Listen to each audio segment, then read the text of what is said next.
Kripasanam Marian ഉടമ്പടി ധ്യാനത്തിലേക്ക് നമ്മൾ ഭക്തിപൂർവ്വം പ്രവേശിക്കുകയാണ്. ഈശോയ്ക്ക് നമുക്ക് ഹൃദയത്തിൽ നന്ദി പറയാം. ദൈവപിതാവിനാൽ ആകർഷിക്കപ്പെട്ട് പരിശുദ്ധ അമ്മ ജീവനോടെ പ്രത്യക്ഷപ്പെട്ട ഈ ആലയത്തിൽ കർത്താവിൻ്റെ ദിവസം നമ്മളെ ഒരുമിച്ച് ചേർത്ത അവിടുത്തെ സ്നേഹത്തിന് നമുക്ക് ഹൃദയത്തിൽ നന്ദി പറയാം.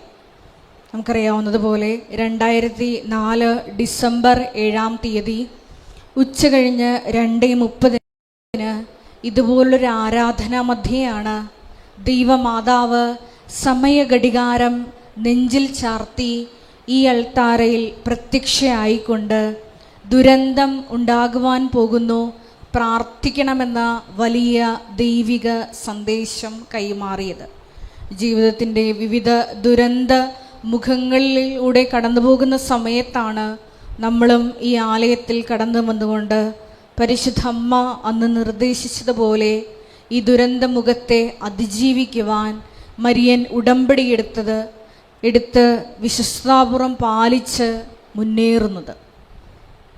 ഈ ഒരു വലിയ പ്രാർത്ഥനാ പദ്ധതിയിൽ നമ്മളെ പങ്കാളികളാക്കിയ ദൈവപിതാവിൻ്റെ വലിയ സ്നേഹത്തിന് നമുക്ക് ഹൃദയത്തിൽ ഒരു നിമിഷം നന്ദി പറയാം. ഈ ധ്യാനം നയിക്കുവാൻ പോകുന്ന കൃപാസനത്തിൻ്റെ സ്ഥാപക ഡയറക്ടറായ ബഹുമാനപ്പെട്ട VP ജോസഫ് അച്ഛനെ ദൈവപിതാവിൻ്റെ കരങ്ങളിൽ സമർപ്പിച്ച് നമുക്ക് ഒരു നിമിഷം മൗനമായിട്ട് പ്രാർത്ഥിക്കാം. ഈശോയെ, ഈ ആരാധനയിലുടനീളം ഞങ്ങൾക്ക് ആവശ്യമായിട്ടുള്ള വചനങ്ങൾ നൽകണമേ എന്ന് പ്രാർത്ഥിക്കുന്നു. വചനത്തിൻ്റെ കവാടങ്ങൾ ഞങ്ങൾക്കായി തുറന്നു തരണമേ എന്ന് പ്രാർത്ഥിക്കുന്നു. ഈശോയെ, അത് കേൾക്കുമ്പോൾ അതിൽ ആന്തരികമായ വലിയ ചലനങ്ങൾ ഉണ്ടാകുവാൻ ഞങ്ങളുടെ ആന്തരിക കർണപുടങ്ങളെ അഭിഷേകം ചെയ്യണമേ എന്ന് പ്രാർത്ഥിക്കുന്നു. അവ സ്വീകരിക്കുവാൻ ഞങ്ങളുടെ ഹൃദയങ്ങളെ ഒരുക്കണമേ എന്ന് പ്രാർത്ഥിക്കുന്നു. ഒപ്പം തന്നെ ഈ ധ്യാനത്തിൻ്റെ എല്ലാ ഭൗതിക സാഹചര്യങ്ങളെയും അൾത്താരയിൽ സമർപ്പിച്ച് നമുക്കൊരു നിമിഷം മൗനമായിട്ട് പ്രാർത്ഥിക്കാം. ഈശോയെ, ഞങ്ങളും വിശുദ്ധിയിൽ ജീവിച്ചുകൊണ്ട് പരിശുദ്ധ അമ്മയുടെ പ്രത്യക്ഷീകരണത്തിന് സാക്ഷ്യം വഹിക്കുവാൻ ഈ ആരാധനയിലൂടെ ഞങ്ങളെ ഒരുക്കണമേ എന്ന് നമുക്ക് ഹൃദയത്തിൽ പ്രാർത്ഥിക്കാം.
ഇസ്രായേലിൻ രാജനെ ആരാധന.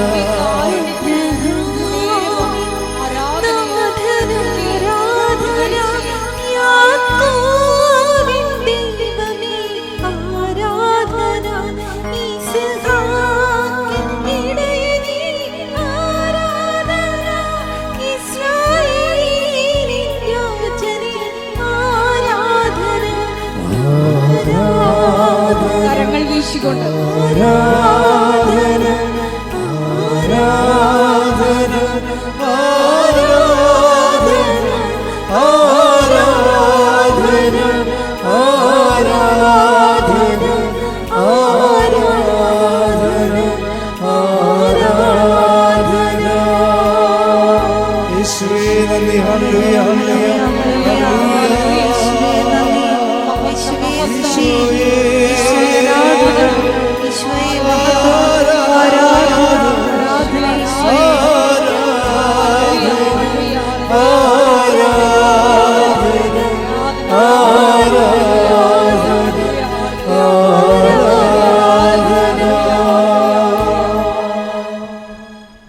പരിശുദ്ധ പരമദിവ്യകാരുണ്യത്തിന് എന്നേരവും ആരാധനയും സ്തുതിയും പുകഴ്ചയും ഉണ്ടായിരിക്കട്ടെ. പരിശുദ്ധ പരമദിവ്യകാരുണ്യത്തിന് എന്നേരവും ആരാധനയും സ്തുതിയും പുകഴ്ചയും ഉണ്ടായിരിക്കട്ടെ. പരിശുദ്ധ പരമദിവ്യകാരുണ്യത്തിന് എന്നേരവും ആരാധനയും സ്തുതിയും പുകഴ്ചയും ഉണ്ടായിരിക്കട്ടെ. അമ്മേ പരിശുദ്ധയമ്മേ, അമ്മേ പരിശുദ്ധ അമ്മേ, ദൈവമാതാവേ, ദൈവമാതാവേ, കൃപാസനത്തിലൂടെ ഞങ്ങൾക്കും ഞങ്ങളുടെ ദേശത്തിനും അമ്മ മാധ്യസ്ഥം തേടിത്തന്ന എല്ലാ അനുഗ്രഹങ്ങൾക്കും കൃപകൾക്കും ഞങ്ങളിപ്പോൾ ഹൃദയം നിറഞ്ഞ നന്ദി പറയുന്നു. നമുക്ക് ഒരുമിച്ച് സ്തുതിച്ച് പ്രാർത്ഥിക്കാം. ഹല്ലേലൂയ, ഹല്ലേലൂയ, നന്ദി, ആരാധന, നാളിതുവരെ നൽകിയ എല്ലാ നന്മകൾക്ക് നന്ദി കർത്താവേ, സൗഖ്യത്തിന് നന്ദി കർത്താവേ, സമാധാനത്തിന് നന്ദി കർത്താവേ, ജീവിത പ്രശ്നങ്ങളുടെ പരിഹാരത്തിന് നന്ദി കർത്താവേ, ആഗ്രഹിച്ച് പ്രാർത്ഥിച്ച് പരീക്ഷകൾക്ക് വിജയം നൽകിയതിന് നന്ദി കർത്താവേ. യേശുവേ സ്തുതി, ആരാധന, ആരാധന, മഹത്വം, നന്ദി കർത്താവേ, സ്തുതി, ആരാധന,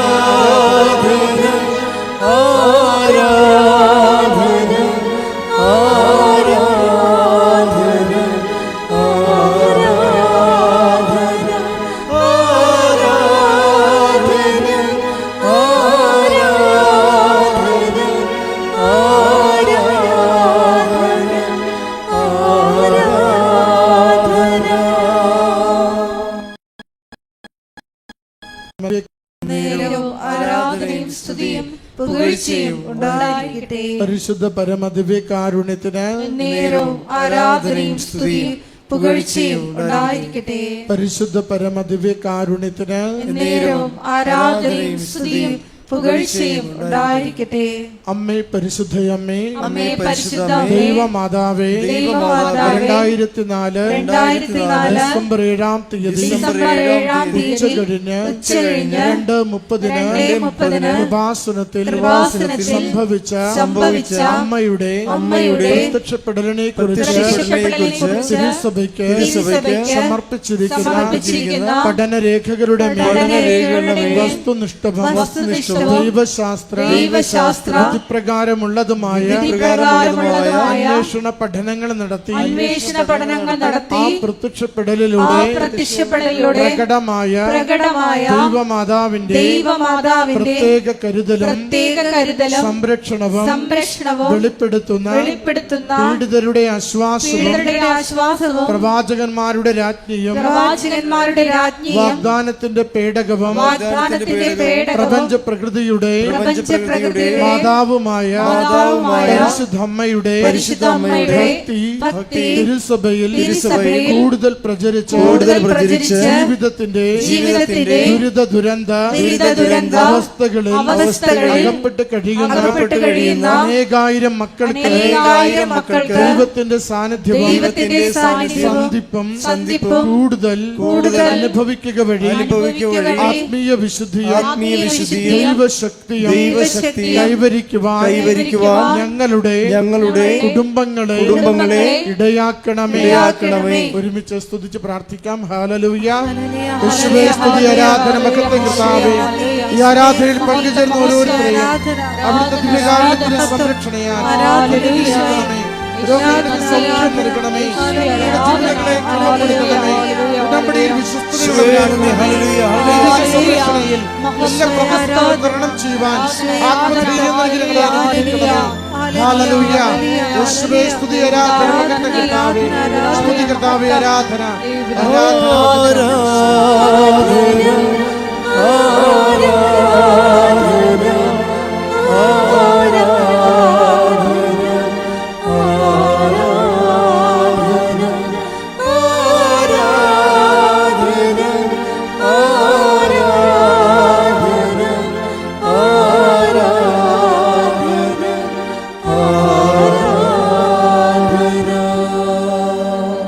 പരിശുദ്ധ പരമദിവ്യകാരുണ്യത്തിന് എന്നേരവും ആരാധനയും സ്തുതിയും പുകഴ്ചയും ഉണ്ടായിരിക്കട്ടെ.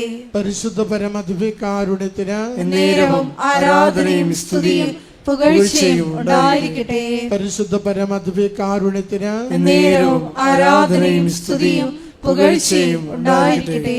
അമ്മേ പരിശുദ്ധയമ്മേ, അമ്മേ പരിശുദ്ധ അമ്മേ, ഭൂസ്വർലോകങ്ങളുടെ രാജ്ഞിയായ അങ്ങയ്ക്ക് ഭൗമ സംരക്ഷണത്തിനായി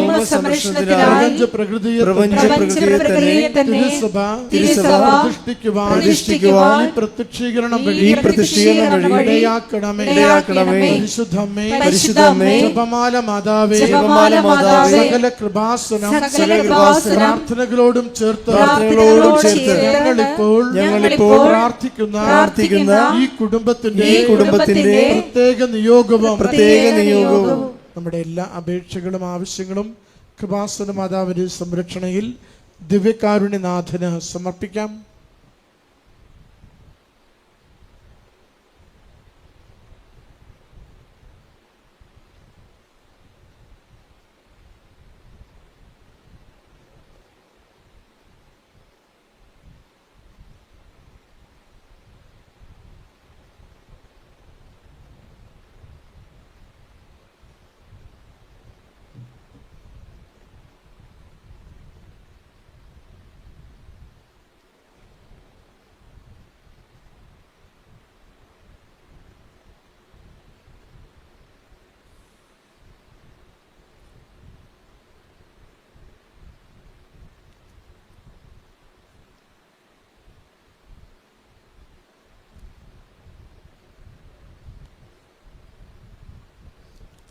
അമ്മയുടെ പ്രത്യക്ഷീകരണത്തിന്റെ ഈ അനുഗ്രഹ വേളയിൽ ഞങ്ങൾക്ക് സാധിച്ചു തരുവാൻ കനിയണമേ.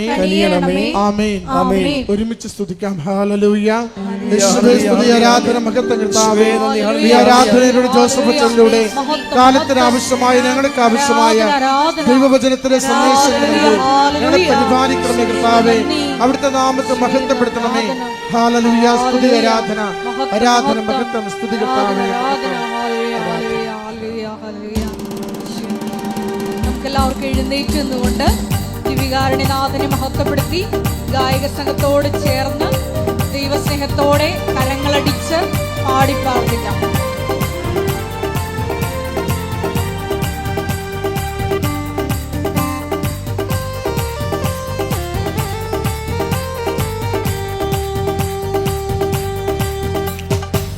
ആരാധിപ്പാൻ നമുക്ക് കാരണമുണ്ട്, കൈകൊട്ടി പാടാനേറെ കാരണമുണ്ട്.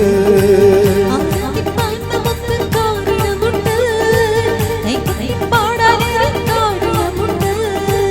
ആരാധിപ്പാൻ നമുക്ക് കാരണമുണ്ട്, കൈകൊട്ടി പാടാനേറെ കാരണമുണ്ട്. ഹല്ലേലൂയ, ഹല്ലേലൂയ, നമ്മുടെ യേശു ജീവിക്കുന്നു. ഹല്ലേലൂയ, ഹല്ലേലൂയ, നമ്മുടെ യേശു ജീവിക്കുന്നു. കൈകൾ ഉയർത്തി. ആരാധിപ്പാൻ നമുക്ക് കാരണമുണ്ട്, കൈകൊട്ടി പാടാനേറെ കാരണമുണ്ട്. ആരാധിപ്പാൻ നമുക്ക് കാരണമുണ്ട്, കൈകൊട്ടി പാടാനേറെ കാരണമുണ്ട്. ഹല്ലേലൂയ, ഹല്ലേലൂയ, നമ്മുടെ യേശു ജീവിക്കുന്നു. ഹല്ലേലൂയ, ഹല്ലേലൂയ, നമ്മുടെ യേശു ജീവിക്കുന്നു. സ്തുതിക്കട്ടെ. ഹല്ലേലൂയ. യേശുവേ ഹല്ലേലൂയ. കൂടി ഞങ്ങളുടെ വീട്ടിലെ വഴി നടത്തണമേ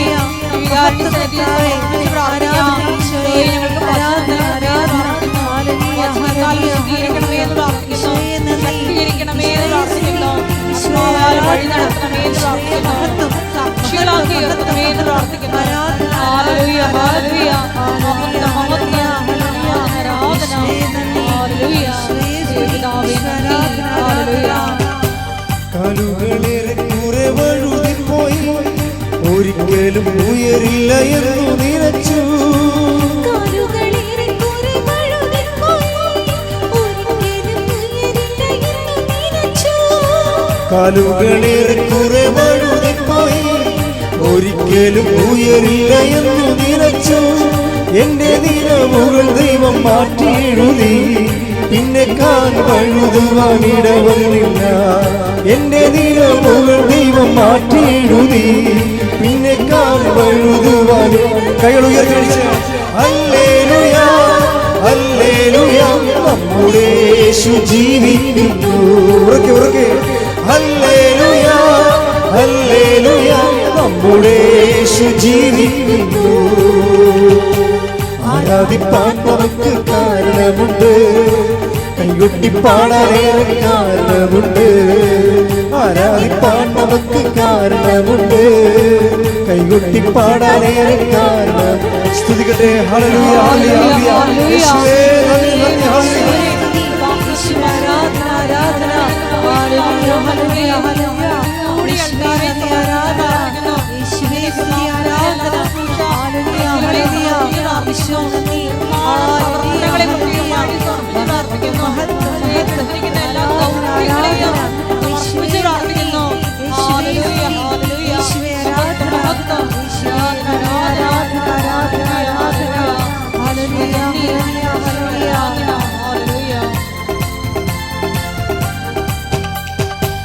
ഉന്നത വിളിയാൽ വിളിച്ചുവല്ലേ, ചോദിച്ചതും ഉള്ളിൽ പോലും നിനച്ചതല്ല.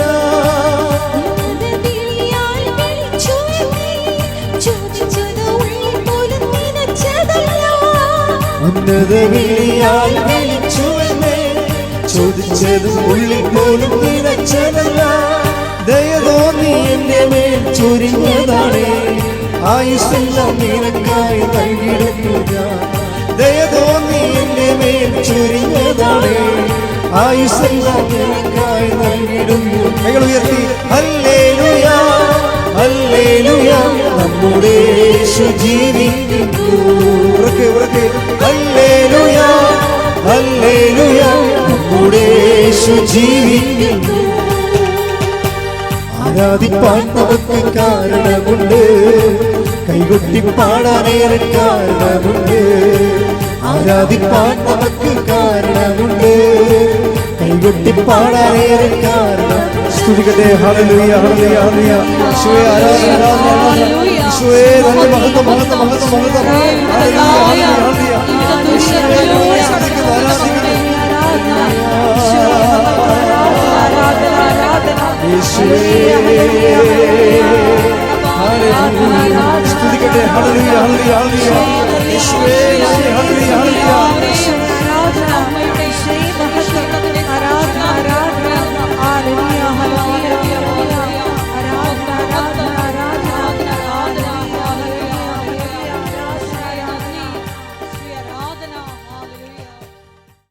സ്നേഹമുള്ളവരെ, പ്രധാനപ്പെട്ട അറിയിപ്പുകളാണ് ഈ സമയം നൽകുന്നത്.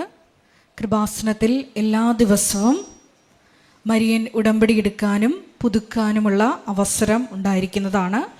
അതുപോലെ തന്നെ എല്ലാ ദിവസവും രാവിലെ 10:30 ഇംഗ്ലീഷ് മരിയൻ ഉടമ്പടി ക്ലാസ്സും ഉച്ചകഴിഞ്ഞ് 1:30 ഹിന്ദി മരിയൻ ഉടമ്പടി ക്ലാസ്സും രണ്ടാം ചൊവ്വാഴ്ചകളിൽ തമിഴ് മരിയൻ ഉടമ്പടി ക്ലാസ്സും രാവിലെ 10 മണിക്ക് ഉണ്ടായിരിക്കുന്നതാണ്. കൃപാസനത്തിൽ സമർപ്പണ ജീവിതം നയിക്കാൻ ആഗ്രഹിക്കുന്ന യുവതികൾ, +2 ഡിഗ്രി പാസ്സായ കുട്ടികൾ 82 81 29 75 11 എന്ന വാട്സപ്പ് നമ്പറിൽ ബന്ധപ്പെടുക. അതുമല്ലെങ്കിൽ apparitionmissionaries@gmail.com എന്ന ഇമെയിൽ അഡ്രസ്സിൽ കോൺടാക്റ്റ് ചെയ്യുക. കൃപാസനത്തിൽ വെഞ്ചരിച്ച നേർച്ച വസ്തുക്കൾ നമ്മുടെ കോമ്പൗണ്ടിൻ്റെ അകത്തുള്ള സ്റ്റോളിൽ മാത്രമാണ് ലഭിക്കുന്നത് എന്നുള്ള കാര്യം സ്നേഹപൂർവ്വം ഓർമ്മപ്പെടുത്തുന്നു. പ്രത്യാശയുടെ മഹാ ജൂബിലിയോടനുബന്ധിച്ച് നമ്മുടെ കൃപാസനം മരിയൻ പ്രത്യക്ഷീകരണ സന്നിധാനത്തെ അഭിവന്യ ആലപ്പുഴ രൂപത അധ്യക്ഷൻ പൂർണ്ണ ദണ്ഡവിമോചനം പ്രാപിക്കുവാനുള്ള തീർത്ഥാടന കേന്ദ്രങ്ങളിൽ ഒന്നായി ഉയർത്തിയിട്ടുണ്ട്. അതിനോടനുബന്ധിച്ചുള്ള കുമ്പസാര ശുശ്രൂഷ രാവിലെ 10 മണി മുതൽ വൈകുന്നേരം 4 മണി വരെ ഉണ്ടായിരിക്കുന്നതാണ്. കൃപാസനത്തിൽ വന്ന് തീർത്ഥാടക ഉടമ്പടി എടുത്തു പോയിട്ടുള്ള സഹോദരങ്ങൾക്ക് മിനിമം 3 ഗ്രൂപ്പ് മെമ്പേഴ്സ് ഉണ്ടെങ്കിൽ നിങ്ങളായിരിക്കുന്ന രാജ്യങ്ങളിലും സ്ഥലങ്ങളിലും നിങ്ങൾക്ക് അഖണ്ഡ ജപമാല ഗ്രൂപ്പുകൾ തുടങ്ങാവുന്നതാണ്. കൃപാസനത്തിൻ്റെ ഒഫീഷ്യൽ മധ്യസ്ഥ പ്രാർത്ഥനയാണ് അഖണ്ഡ ജപമാല പ്രാർത്ഥന എന്ന് പറയുന്നത്. ഒക്ടോബർ 25 നിങ്ങൾക്കറിയാവുന്നതുപോലെ മഹാ അഖണ്ഡ ജപമാല റാലി കൃപാസനത്തിൽ നിന്ന് അർത്തുങ്കിലോട്ട് നടക്കുന്ന സമയത്ത് വിവിധങ്ങളായ ഈ അഖണ്ഡ ജപമാല ഗ്രൂപ്പുകളുടെ നേതൃത്വത്തിൽ ലോകത്തിൻ്റെ വിവിധ ഭാഗങ്ങളിലാണ് അന്നേ ദിവസവും റാലി നമ്മൾ സംഘടിപ്പിച്ചിട്ടുള്ളത്. അതുകൊണ്ട് തന്നെ ഇത്തരത്തിൽ അഖണ്ഡ ജപമാല ഗ്രൂപ്പുകൾ തുടങ്ങാൻ ആഗ്രഹിക്കുന്ന സഹോദരങ്ങൾ നേരിട്ട് ഓഫീസുമായിട്ട് ബന്ധപ്പെടുക. അതുമല്ലെങ്കിൽ എന്ന നമ്പറിൽ ബന്ധപ്പെടുക. കൃപാസനം പത്രം 23 ഭാഷകളിൽ ലഭ്യമാണ്. നിങ്ങൾ ആയിരിക്കുന്ന ഇടങ്ങളിൽ ഏത് ഭാഷ കൊടുത്താൽ ദൈവജനത്തിന് ഏറ്റവും പ്രയോജനകരമാകും എന്നുള്ള ഭാഷകളാണ് ഉടമ്പടി എടുക്കുന്ന സഹോദരങ്ങൾ വാങ്ങിച്ചുകൊണ്ട് പോകേണ്ടത് എന്നുള്ള കാര്യം സ്നേഹപൂർവ്വം ഓർമ്മപ്പെടുത്തുന്നു. കൃപാസനത്തിൽ വന്ന് മരിയൻ ഉടമ്പടി എടുത്തിട്ട് സാക്ഷ്യം പറയാത്ത സഹോദരങ്ങൾ എത്രയും വേഗം വന്ന് സാക്ഷ്യം പറഞ്ഞ് അത് ദൈവമഹത്വ രൂപാന്തരീകരണമായും നിങ്ങളുടെ തന്നെ സാക്ഷ്യത്തിൻ്റെ സ്ഥിരീകരണവുമാക്കി മാറ്റണമെന്ന് ഓർമ്മപ്പെടുത്തുന്നു. ബഹുമാനപ്പെട്ട VP ജോസഫ് അച്ഛനെ പ്രാർത്ഥന കൗൺസിലിങ്ങിനും കൈവയ്പ് ശുശ്രൂഷയ്ക്കുമായിട്ട് കാണാൻ ആഗ്രഹിച്ച് കടന്നു വരുന്ന സഹോദരങ്ങൾ അച്ഛൻ ആ ദിവസം ഉണ്ടോ ഇല്ലയോ എന്ന് ഉറപ്പുവരുത്തുവാൻ 9447285400 എന്ന നമ്പറിൽ കോൺടാക്റ്റ് ചെയ്യുക. മരിയൻ ഉടമ്പടി എടുത്ത് പ്രാർത്ഥിക്കുന്ന എല്ലാ സഹോദരങ്ങളോടും പറഞ്ഞിട്ടുള്ള ഒരു നിബന്ധനയാണ് കൃപാസനത്തിലെ മരിയൻ ഉടമ്പടി ധ്യാനം ചൊവ്വാഴ്ചകളിൽ 11:30 മണിയോടുകൂടി നിങ്ങൾക്കത് കൃപാസനത്തിൻ്റെ ഒഫീഷ്യൽ യൂട്യൂബ് ചാനലായ FRVP ജോസഫ് കൃപാസനത്തിലൂടെയും ഒപ്പം തന്നെ ഫേസ്ബുക്ക് പേജായ FRVP ജോസഫ് കൃപാസനത്തിലൂടെയും അതുമല്ലെങ്കിൽ നിങ്ങൾക്ക് ഷക്കീന ടെലിവിഷനിലൂടെയും നിങ്ങൾക്ക് തത്സമയം പങ്കെടുത്ത് പ്രാർത്ഥിക്കാവുന്നതാണ്. നിങ്ങൾ പങ്കെടുത്ത് പ്രാർത്ഥിക്കുക മാത്രമല്ല, നിങ്ങളുടെ സോഷ്യൽ മീഡിയ പ്ലാറ്റ്ഫോമുകളുടെയെല്ലാം ആ ധ്യാനം ഷെയർ ചെയ്യണമെന്ന് സ്നേഹപൂർവ്വം ഓർമ്മപ്പെടുത്തുന്നു. അവർ ഡെയിലി ബ്രെഡ് പ്രാർത്ഥന ബഹുമാനപ്പെട്ട VP ജോസഫ് അച്ഛന് ദൈവപിതാവ് വെളിപ്പെടുത്തി കൊടുത്ത സമയത്ത് അച്ഛന് പ്രത്യേകമായിട്ട് ദൈവം കൊടുത്ത ഒരു നോട്ട് എന്നത് ഡോക്യുമെൻറ്റ്സ് സമർപ്പിച്ച് പ്രാർത്ഥിക്കണം എന്നുള്ളതാണ്. അതുകൊണ്ട് തന്നെ എല്ലാ ദിവസവും നമുക്കറിയാവുന്ന പോലെ രാവിലെ 5:30 മണിക്കാണ് അവർ ഡെയിലി ബ്രെഡ് പ്രാർത്ഥന. അപ്പോൾ ആ സമയത്ത് നിങ്ങൾ പോകാൻ പോകുന്ന എല്ലാ മേഖലകളിലെയും നിങ്ങൾ സമർപ്പിച്ച് പ്രാർത്ഥിക്കാൻ ആഗ്രഹിക്കുന്ന എല്ലാ ഡോക്യുമെൻസും നിങ്ങൾക്ക് പ്രത്യേകമായിട്ട് സമർപ്പിച്ച് പ്രാർത്ഥിക്കാവുന്നതാണ് എന്നുള്ള കാര്യം കൂടി സ്നേഹപൂർവ്വം ഓർമ്മപ്പെടുത്തുന്നു. പരിശുദ്ധ പരമദിവ്യകാരുണ്യത്തിന് എന്നേരവും ആരാധനയും സ്തുതിയും പുകഴ്ചയും ഉണ്ടായിരിക്കട്ടെ. പരിശുദ്ധ പരമദിവ്യകാരുണ്യത്തിന് എന്നേരവും ആരാധനയും സ്തുതിയും പുകഴ്ചയും ഉണ്ടായിരിക്കട്ടെ. പരിശുദ്ധ പരമദിവ്യകാരുണ്യത്തിന് എന്നേരവും ആരാധനയും സ്തുതിയും പുകഴ്ചയും ഉണ്ടായിരിക്കട്ടെ. ഈ ദിവസങ്ങളിലെ 2 സഹോദരങ്ങളുടെ സെയിം എക്സ്പീരിയൻസ് എൻ്റെ ശ്രദ്ധയിൽപ്പെട്ടൊരു വിഷയമാണ്. ഒന്ന് സോഫിയ ജോർജ്, അതിൽ ജോർജിൻ്റെ എക്സ്പീരിയൻസ്. രണ്ടാമത്തെ ആൻ്റണി ജോർജ്. ഇവർ രണ്ടുപേരും ഗവൺമെൻറ് ഓഫീസർമാരാണ്. ഇവർ രണ്ടുപേരും പറഞ്ഞിരിക്കുന്ന ഉടമ്പടി എടുക്കുമ്പോഴുള്ള ഒരേ എക്സ്പീരിയൻസാണ്. ഇതിക്ക് മുമ്പ് വേറെ പല ആൾക്കാരും പറഞ്ഞിട്ടുള്ളതാണ്. എൻ്റെ ആധ്യാത്മികമായ അനുഭവ യാത്രയിൽ എനിക്കും പലപ്പോഴും തോന്നിയിട്ടുള്ള സത്യമാണ്. ഇവർ രണ്ടുപേരും പറഞ്ഞിരിക്കുന്നത് നമ്മളൊരു ക്ലേശത്തിലാണ് ഏതെങ്കിലും വിഷയത്തിൽ. ചിലപ്പോൾ രോഗപീഠ, ചിലപ്പോൾ നമ്മുടെ റിസൾട്ട് നമ്മളുടെ ബയോപ്സിക്ക് നമ്മളുടെ ടെസ്റ്റിന് കൊടുത്തിരിക്കുകയായിരിക്കും നമ്മളുടെ എന്തെങ്കിലും രോഗ കാരണങ്ങൾ. അപ്പോൾ നമുക്കൊരു ടെൻഷനുണ്ടാവും, എന്തായിരിക്കും ഇനി അത് ക്യാൻസർ ആയിരിക്കുമോ അല്ലോ ആയിരിക്കുമോ എന്ന് നമുക്കൊരു ചെറിയൊരു ഭയമുണ്ടാകും. ഇപ്പം ജപ്തി നടപടി അതുപോലെയുള്ള നടപടികൾ വരുമ്പോൾ ഞാൻ എൻ്റെ പെൺകുഞ്ഞുങ്ങളെയും കൊണ്ട് ഇറങ്ങേണ്ടി വരുമോ എന്നൊക്കെ ഓർക്കുമ്പോൾ നമുക്കൊരു ഭയമുണ്ടാവും. ഇങ്ങനെ ജീവിതം നമ്മൾക്ക് വെച്ച് നീട്ടിത്തരുന്ന ഒരു സംഭവമാണ് സങ്കടം, ഭയം, നമ്മളതിൻ്റെ അടുത്ത് ആശങ്ക, പെട്ടുപോകുമോ എന്നുള്ള ആശങ്ക, എല്ലാം തീർന്നു എന്നുള്ള രീതിയിൽ എന്തെങ്കിലും ഒരു അഭ്യൂഹവല് സംഭവിച്ചു കഴിഞ്ഞാൽ, എന്തെങ്കിലും ഒരു ആഘാതം സംഭവിച്ചാൽ, തോൽവി സംഭവിച്ചാൽ എല്ലാം തീർന്നു എന്ന് തോന്നും. ഇത് പണ്ട് മുതലേ തോന്നിയ ഒരു യൂഡാസ് സിൻഡ്രോമാണ്. യൂഡാസ് സിൻഡ്രോം എന്ന് പറഞ്ഞാൽ എന്താ? പുള്ളിക്കാരൻ കർത്താവിനെ ഒത്തിക്കൊടുത്തപ്പോൾ കൈവിട്ടു പോയില്ലേ? അപ്പം കർത്താവ് എങ്ങനെയെങ്കിലും രക്ഷപ്പെടും എന്നുള്ള ഒരു ചിന്ത പുള്ളിക്ക് ഉണ്ടായിരുന്നു. എങ്ങനെയും രക്ഷപ്പെടും എന്നുള്ള ചിന്ത ഉണ്ടായിരുന്നു. കാര്യം ഒത്തിരി അത്ഭുതങ്ങൾ കാണിച്ച ആളല്ലേ. പക്ഷെ യൂദാസ് കർത്താവ് പറയണമെന്ന് ശ്രദ്ധിക്കത്തില്ലായിരുന്നു. യൂദാസിനോട് ഈശോ എന്താ പറഞ്ഞത്? 3 പ്രാവശ്യം പറഞ്ഞു. ഒരു കൊല്ലത്തിനുള്ളിൽ 3 പ്രാവശ്യം പറഞ്ഞു, മനുഷ്യപുത്രൻ ശത്രുകരങ്ങളിൽ നമ്മൾ ജെറുസലേമിലേക്ക് പോവുകയാണ്. അതിൻ്റെ 1 കൊല്ലം മുമ്പ് തുടങ്ങിയതാണ് പാഷൻ പ്രെഡിക്ഷൻസ് എന്ന് പറയും. പീഡാനുഭവത്തിൻ്റെ പ്രവചനങ്ങൾ അപ്പോസ്തലന്മാരെ പതുക്കെ പതുക്കെ പഠിപ്പിച്ച് ആ യാഥാർത്ഥ്യം അണ്ടർസ്റ്റാൻഡ് ചെയ്യാൻ വേണ്ടി ഈശോ ഒരുക്കുകയാണ്.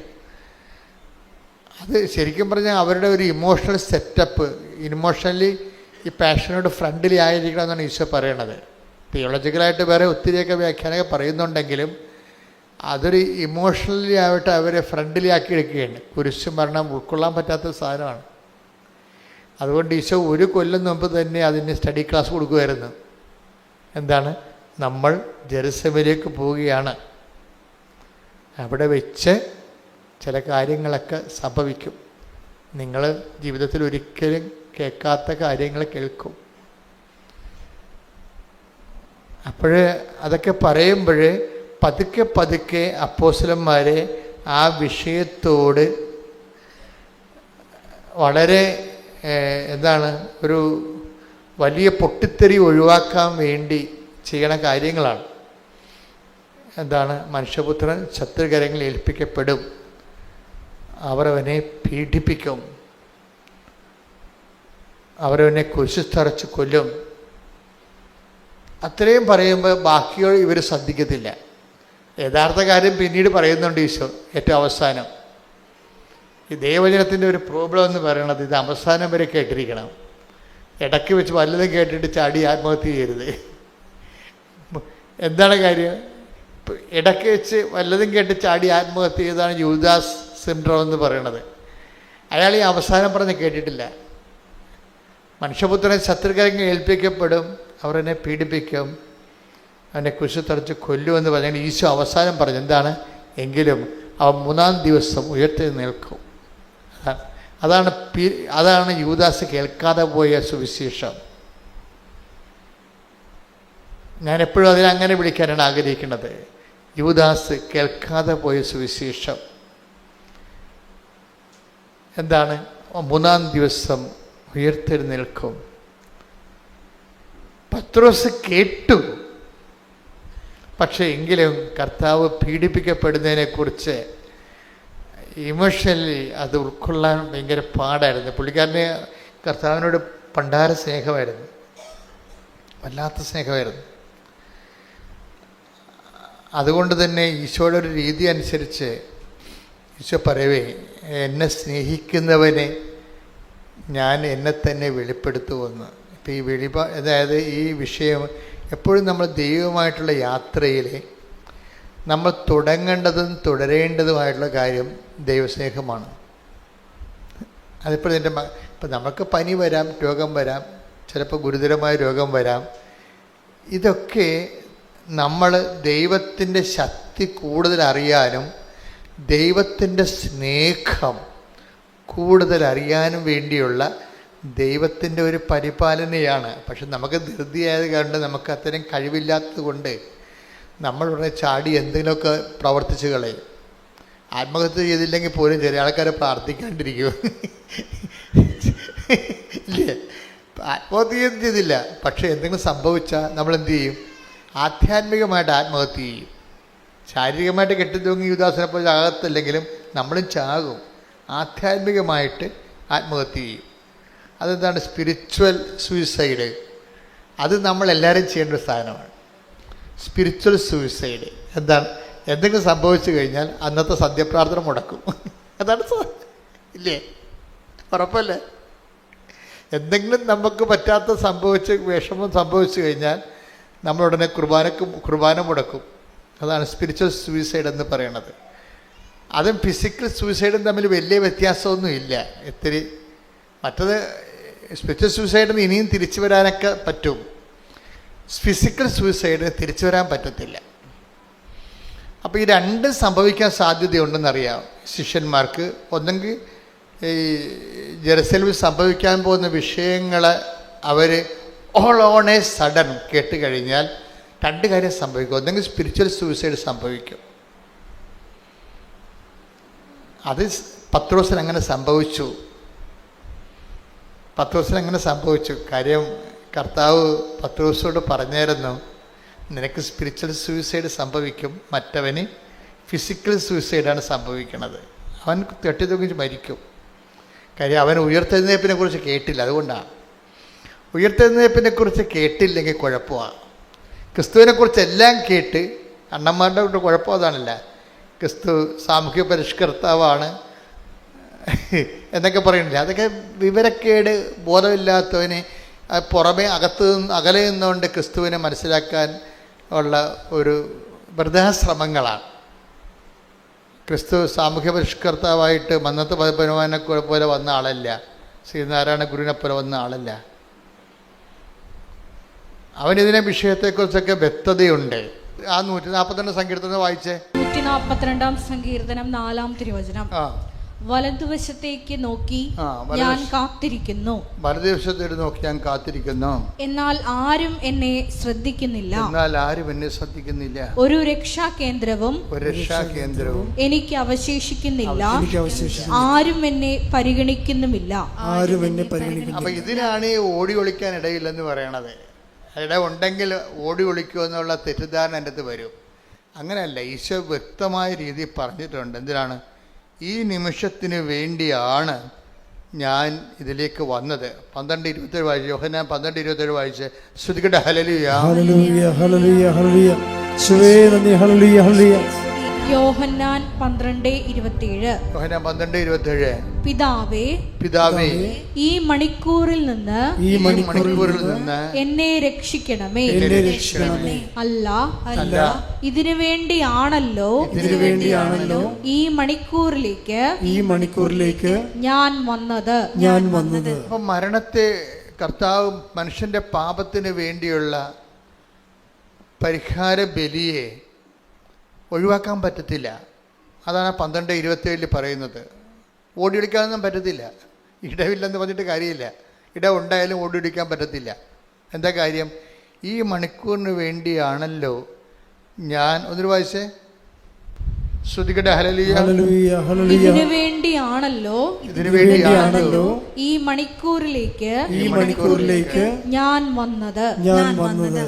പിതാവേ, അതിൻ്റെ അർത്ഥം ബാക്കി എന്താണെന്ന് അറിയാം. പിതാവേ, അങ്ങേ പുത്രനെ മഹത്വപ്പെടുത്തണമേ. അപ്പോൾ അവിടെ സ്വർഗത്തിൽ നിന്ന് സ്വരവുണ്ടായി, ഇതാ ഞാൻ മഹത്വപ്പെടുത്തുന്നു, ഇനിയും മഹത്വപ്പെടുത്തും. അപ്പം ഇനിയും മഹത്വപ്പെടുത്തും എന്നുള്ളതാണ് റിസറക്ഷൻ എന്ന് പറയണത്, പുനരുദ്ധാനം. Take the word of God. ശ്രുതികട്ടെ. ഹല്ലേലൂയ, ഹല്ലേലൂയ, ഹല്ലേലൂയ. യോഹന്നാൻ 12:28. യോഹന്നാൻ 12:28. പിതാവേ, അങ്ങയുടെ നാമത്തെ മഹത്വപ്പെടുത്തണമേ.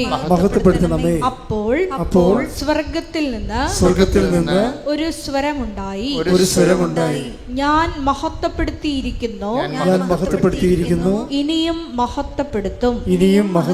അപ്പൊ ഇനിയും മഹത്വപ്പെടുത്തും എന്നുള്ളതാണ് കർത്താവിൻ്റെ തിരുവുദ്ധാനത്തെക്കുറിച്ചുള്ള പ്രവചനമാണത്. അപ്പ ഈശ്വരനെ ഉയർത്തെഴുന്നേൽപ്പിക്കുമെന്ന് പറയണതാണ്. നീ പാപത്തിന് പരിഹാരം ചെയ്തുകൊണ്ട് എൻ്റെ തിരുമനസ് നിറവേറ്റുമ്പോൾ ഞാൻ നിന്നെ ഇനിയും മഹത്വപ്പെടുത്തും. അത് അപ്പയുടെ വാഗ്ദാനമാണ്. അപ്പ ഈശോയ്ക്ക് നൽകുന്ന വാഗ്ദാന പ്രകാരമാണ് ഈശോയെ ഉയർത്തെഴുന്നേൽപ്പിക്കുന്നത്. ഇതാണ് സുവിശേഷമെന്ന് പറയണത്.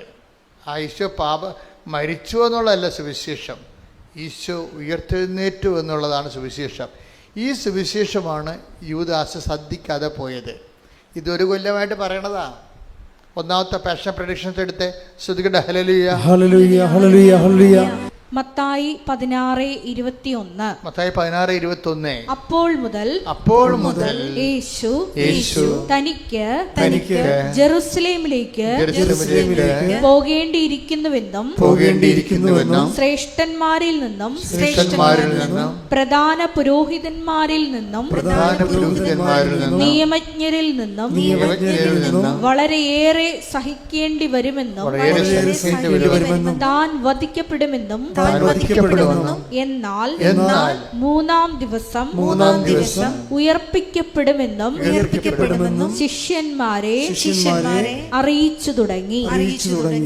ഇത് ഒരു വർഷം 3 പ്രാവശ്യം ഈശോ പറയുന്നുണ്ട്. ജെറുസലേമിലേക്കുള്ള യാത്ര ആരംഭിച്ച് ഗലീലയിൽ നിന്നാണ് ജെറുസലേമിലേക്ക് യാത്ര ആരംഭിക്കുന്നത്. ഈ യാത്രാ വട്ടങ്ങളിൽ 3 ഘട്ടങ്ങളിലാണിത് പറയണത്. ഈ പറയുന്നതിൻ്റെ പ്രധാനപ്പെട്ട കാര്യം ശിഷ്യന്മാരെ അവരുടെ ഇമോഷണൽ ആയിട്ട് അവരൊന്ന് ട്രീറ്റ് ചെയ്യുകയാണ്. ഒരു ഇമോഷണൽ ട്രീറ്റ്മെൻറ്റാണ് കൊടുക്കുന്നത്. പ്രവചനങ്ങളാണ് നിറവേറുന്നത്. അതിൻ്റെതായിട്ടുള്ള തിയോളജിക്കൽ ഇംപ്ലിക്കേഷൻസൊക്കെ ഉണ്ടെങ്കിലും പർട്ടിക്കുലറായിട്ട് അവിടെ സംഭവിക്കുന്നത് ഇവർക്കൊരു ഇമോഷണൽ ട്രീറ്റ്മെൻറ്റ് കൊടുക്കുകയാണ്. നിങ്ങളിതിനെ ഉൾക്കൊള്ളാൻ തയ്യാറാകണം. ഇപ്പോൾ കൗൺസിലിംഗ് കൊടുക്കത്തില്ലേ ഡോക്ടർമാർ? ഓപ്പറേഷന് മുമ്പ് എല്ലാ ഓപ്പറേഷന് മുമ്പ് രോഗിക്ക് കൗൺസിലിംഗ് കൊടുക്കും അല്ലേ? അതായത് അതിൻ്റെ ഇപ്പം ഒരു മരുന്ന് ഇഞ്ചെക്റ്റ് ചെയ്യാൻ പോണ തന്നെ അതിൻ്റെ സൈഡ് എഫക്ട് കീമോയ്ക്ക് മുമ്പ് ഒരു കൗൺസിലിംഗ് കൊടുക്കും. എന്താണ്? മുടിയൊക്കെ പോകും, പിന്നെ കുറച്ച് കഴിയുമ്പോൾ വരും എന്നൊക്കെ അവർ പറയും. അത് കൗൺസിലിംഗ് ആണത്. മുടിയൊക്കെ പോകും, പിന്നെ കുറച്ച് കഴിയുമ്പോൾ വരും. ഞാനങ്ങനെ ഒരു സാക്ഷ്യം കേട്ടായിരുന്നു. പക്ഷെ അങ്ങനെ കൊടുത്തെങ്കിൽ അപ്പോൾ അദ്ദേഹം പറയണത് അങ്ങനെ എന്നോട് പറഞ്ഞെങ്കിലും ആൻ്റണി ജോർജ് പറയണത് എനിക്ക് ഉദരത്തിൽ ക്യാൻസറാണ്. ബയോപ്സിക്ക് വന്നപ്പോൾ അത് ക്യാൻസറാണെന്ന് മനസ്സിലാക്കി. ക്യാൻസർ 3ാം സ്റ്റേജിലാണ്. അപ്പോൾ ഡോക്ടർ വിളിച്ച് എനിക്ക് കൗൺസിലിംഗ് തന്നു. എന്താണ്? കീമോ എടുക്കാൻ പോവുകയാണ്, ഇത് 3ാം സ്റ്റേജാണ്, എനിക്ക് വേറെ ഓപ്ഷൻസ് ഇല്ല, മുടിയെല്ലാം പോകും, പിന്നെ തിരിച്ചു വരുമെന്ന് പറഞ്ഞു. തിരിച്ചു വരും. അപ്പോൾ അതൊരു കൗൺസിലിംഗ് ആണ്. എന്ന് വെച്ച് കഴിഞ്ഞാൽ ഇമോഷണലായിട്ട് ഇയാൾ ഇതിനോട് ഒരു അക്സെപ്റ്റബിളായിട്ട് മാറണം. ട്രീറ്റ്മെൻറ്റാണ് ശരിക്കും.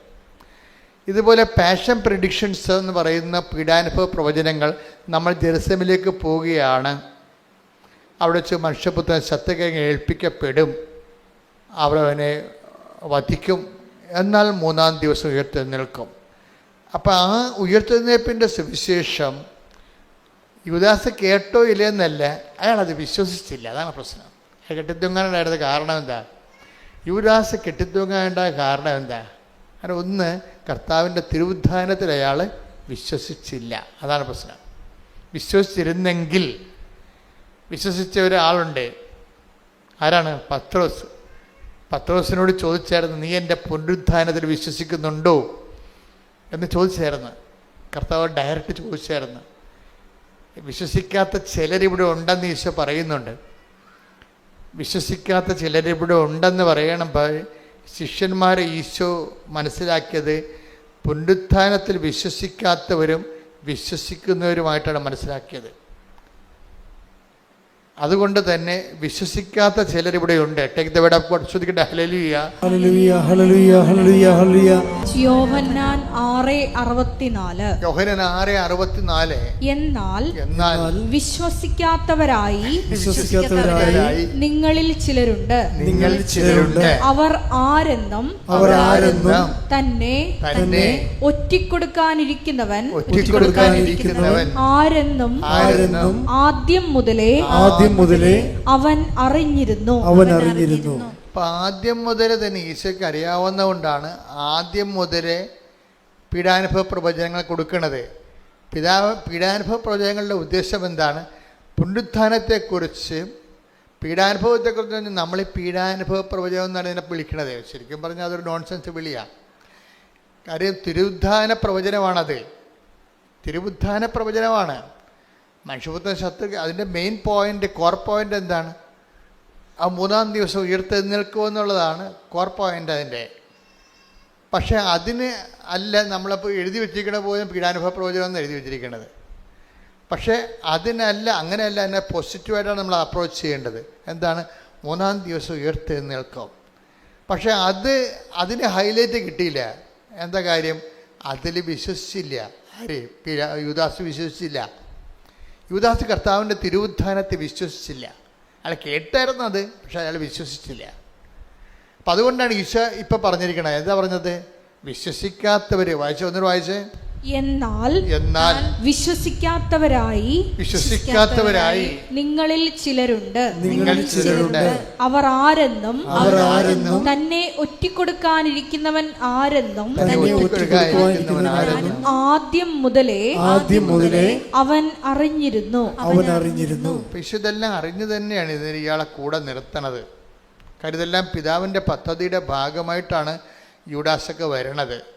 അപ്പം നമ്മുടെ ജീവിതത്തിലൊക്കെ ഒറ്റിക്കൊടുക്കലും തള്ളിപ്പറച്ചിലൊക്കെ ഉണ്ടാവുമെങ്കിൽ ഓർക്കുക, അത് നമ്മുടെ ആധ്യാത്മിക രൂപീകരണത്തിൻ്റെ അനിവാര്യമായ ഘടകമാണത്. അല്ല, അതിൻ്റെ പേരിൽ നിങ്ങൾ ഡൈവേഴ്സ് ചെയ്തിട്ട് കാര്യമില്ല. ആധ്യാത്മിക ജീവിതത്തിന് അനിവാര്യമായ ചില ഘടകങ്ങളുണ്ടാവും. ചിലപ്പോൾ സംശയരോഗിയായ ഭർത്താവായിരിക്കും. അനിവാര്യമായ ഘടകമാണ്, ആധ്യാത്മിക ജീവിതത്തിന് അനിവാര്യമായ ഘടകമാണ്. അപ്പം നമ്മൾ ട്രീറ്റ് ചെയ്യണത് അയാളുടെ സംശയരോഗം മാറാൻ വേണ്ടി അയാൾക്കൊണ്ട് കൗൺസിൽ കൊടുക്കും, അയാൾക്കൊണ്ട് ആശുപത്രിയിലിടും, അല്ലെങ്കിൽ നിവർത്തിയില്ലെങ്കിൽ അയാൾ ഇട്ടച്ചും പോയി വേറെ കെട്ടും. അപ്പോൾ ഭൂമിയിൽ മാത്രം ജീവിച്ചാൽ മതിയെങ്കിൽ ഇങ്ങനെയുള്ള അഭ്യാസം കാണിക്കാം, അത് കുഴപ്പമൊന്നുമില്ല. ഭൂമിയിൽ മാത്രം ജീവിച്ചാൽ മതിയല്ല. പക്ഷേ എന്നിൽ വിശ്വസിക്കുന്നവൻ മരിച്ചാലും ജീവിക്കും. Take the word of God. ശ്രുതിക്കട്ടെ ഹല്ലേലൂയ, ഹല്ലേലൂയ, ഹല്ലേലൂയ. യോഹന്നാൻ 11:25. യോഹന്നാൻ 11:25. യേശു അവളോട് പറഞ്ഞു. അതായത് അവളെന്ന് പറയണ അവിടെ ഇവരാണ്, ലാസറിന്റെ പെങ്ങളെ മാർത്തായാണ്. യേശു മാർത്തായോട് പറഞ്ഞു, ഞാനാണ് പുനരുത്ഥാനവും ജീവനും. I am the life and resurrection. ലോകത്തിൽ ആരും പറഞ്ഞിട്ടില്ലേ? സമർത്ഥനായ Caesar, Solomon, Socrates, Pliny, Plato, അങ്ങനെ എന്തുമാത്രം മതസ്ഥാപകർ ഈ ലോകത്തുണ്ട്. ആരും മനുഷ്യരാശിയോട് പറഞ്ഞില്ല I am the life, I am the resurrection എന്ന്. അത് ക്രിസ്തു മാത്രമേ പറഞ്ഞിട്ടുള്ളൂ. അതുകൊണ്ടാണ് ഈ വിശ്വാസം ഇങ്ങനെ നിലനിന്നും കാലത്തെ അതിജീവിച്ച് പോണത്. ആരും പറയാത്ത കാര്യങ്ങളവൻ പറഞ്ഞു. കാര്യം അത് പറയാനുള്ള കഴിവും കപ്പാസിറ്റിയും ദൈവത്തിനടുത്ത ഒരു കപ്പാസിറ്റിയാണത് എന്ന് പറഞ്ഞ് എന്നിൽ വിശ്വസിക്കുന്നവൻ നിങ്ങളേറ്റ് പറഞ്ഞ് എന്നിൽ വിശ്വസിക്കുന്നവൻ മരിച്ചാലും ജീവിക്കും. അപ്പൊ മരണത്തിന് ശേഷമുള്ളൊരു ജീവിതത്തെക്കുറിച്ച് ആലോചന ഉള്ളത് കൊണ്ടാണ് ആധ്യാത്മിക ജീവിതത്തിലെ അനിവാര്യ ഘടകങ്ങളെ നമ്മൾ അക്സെപ്റ്റ് ചെയ്യണത്. പിടിയിട്ടില്ലേ? ആധ്യാത്മിക ജീവിതത്തിൽ അനിവാര്യ ഘടകങ്ങളുണ്ടാകും. ഇപ്പം നീ എത്ര നല്ല തങ്കപ്പെട്ട ദൈവ പൈതലാണെങ്കിലും നിൻ്റെ മകൻ ചിലപ്പോൾ ലഹരി പദാർത്ഥം അടിപ്പെട്ടു പോകും.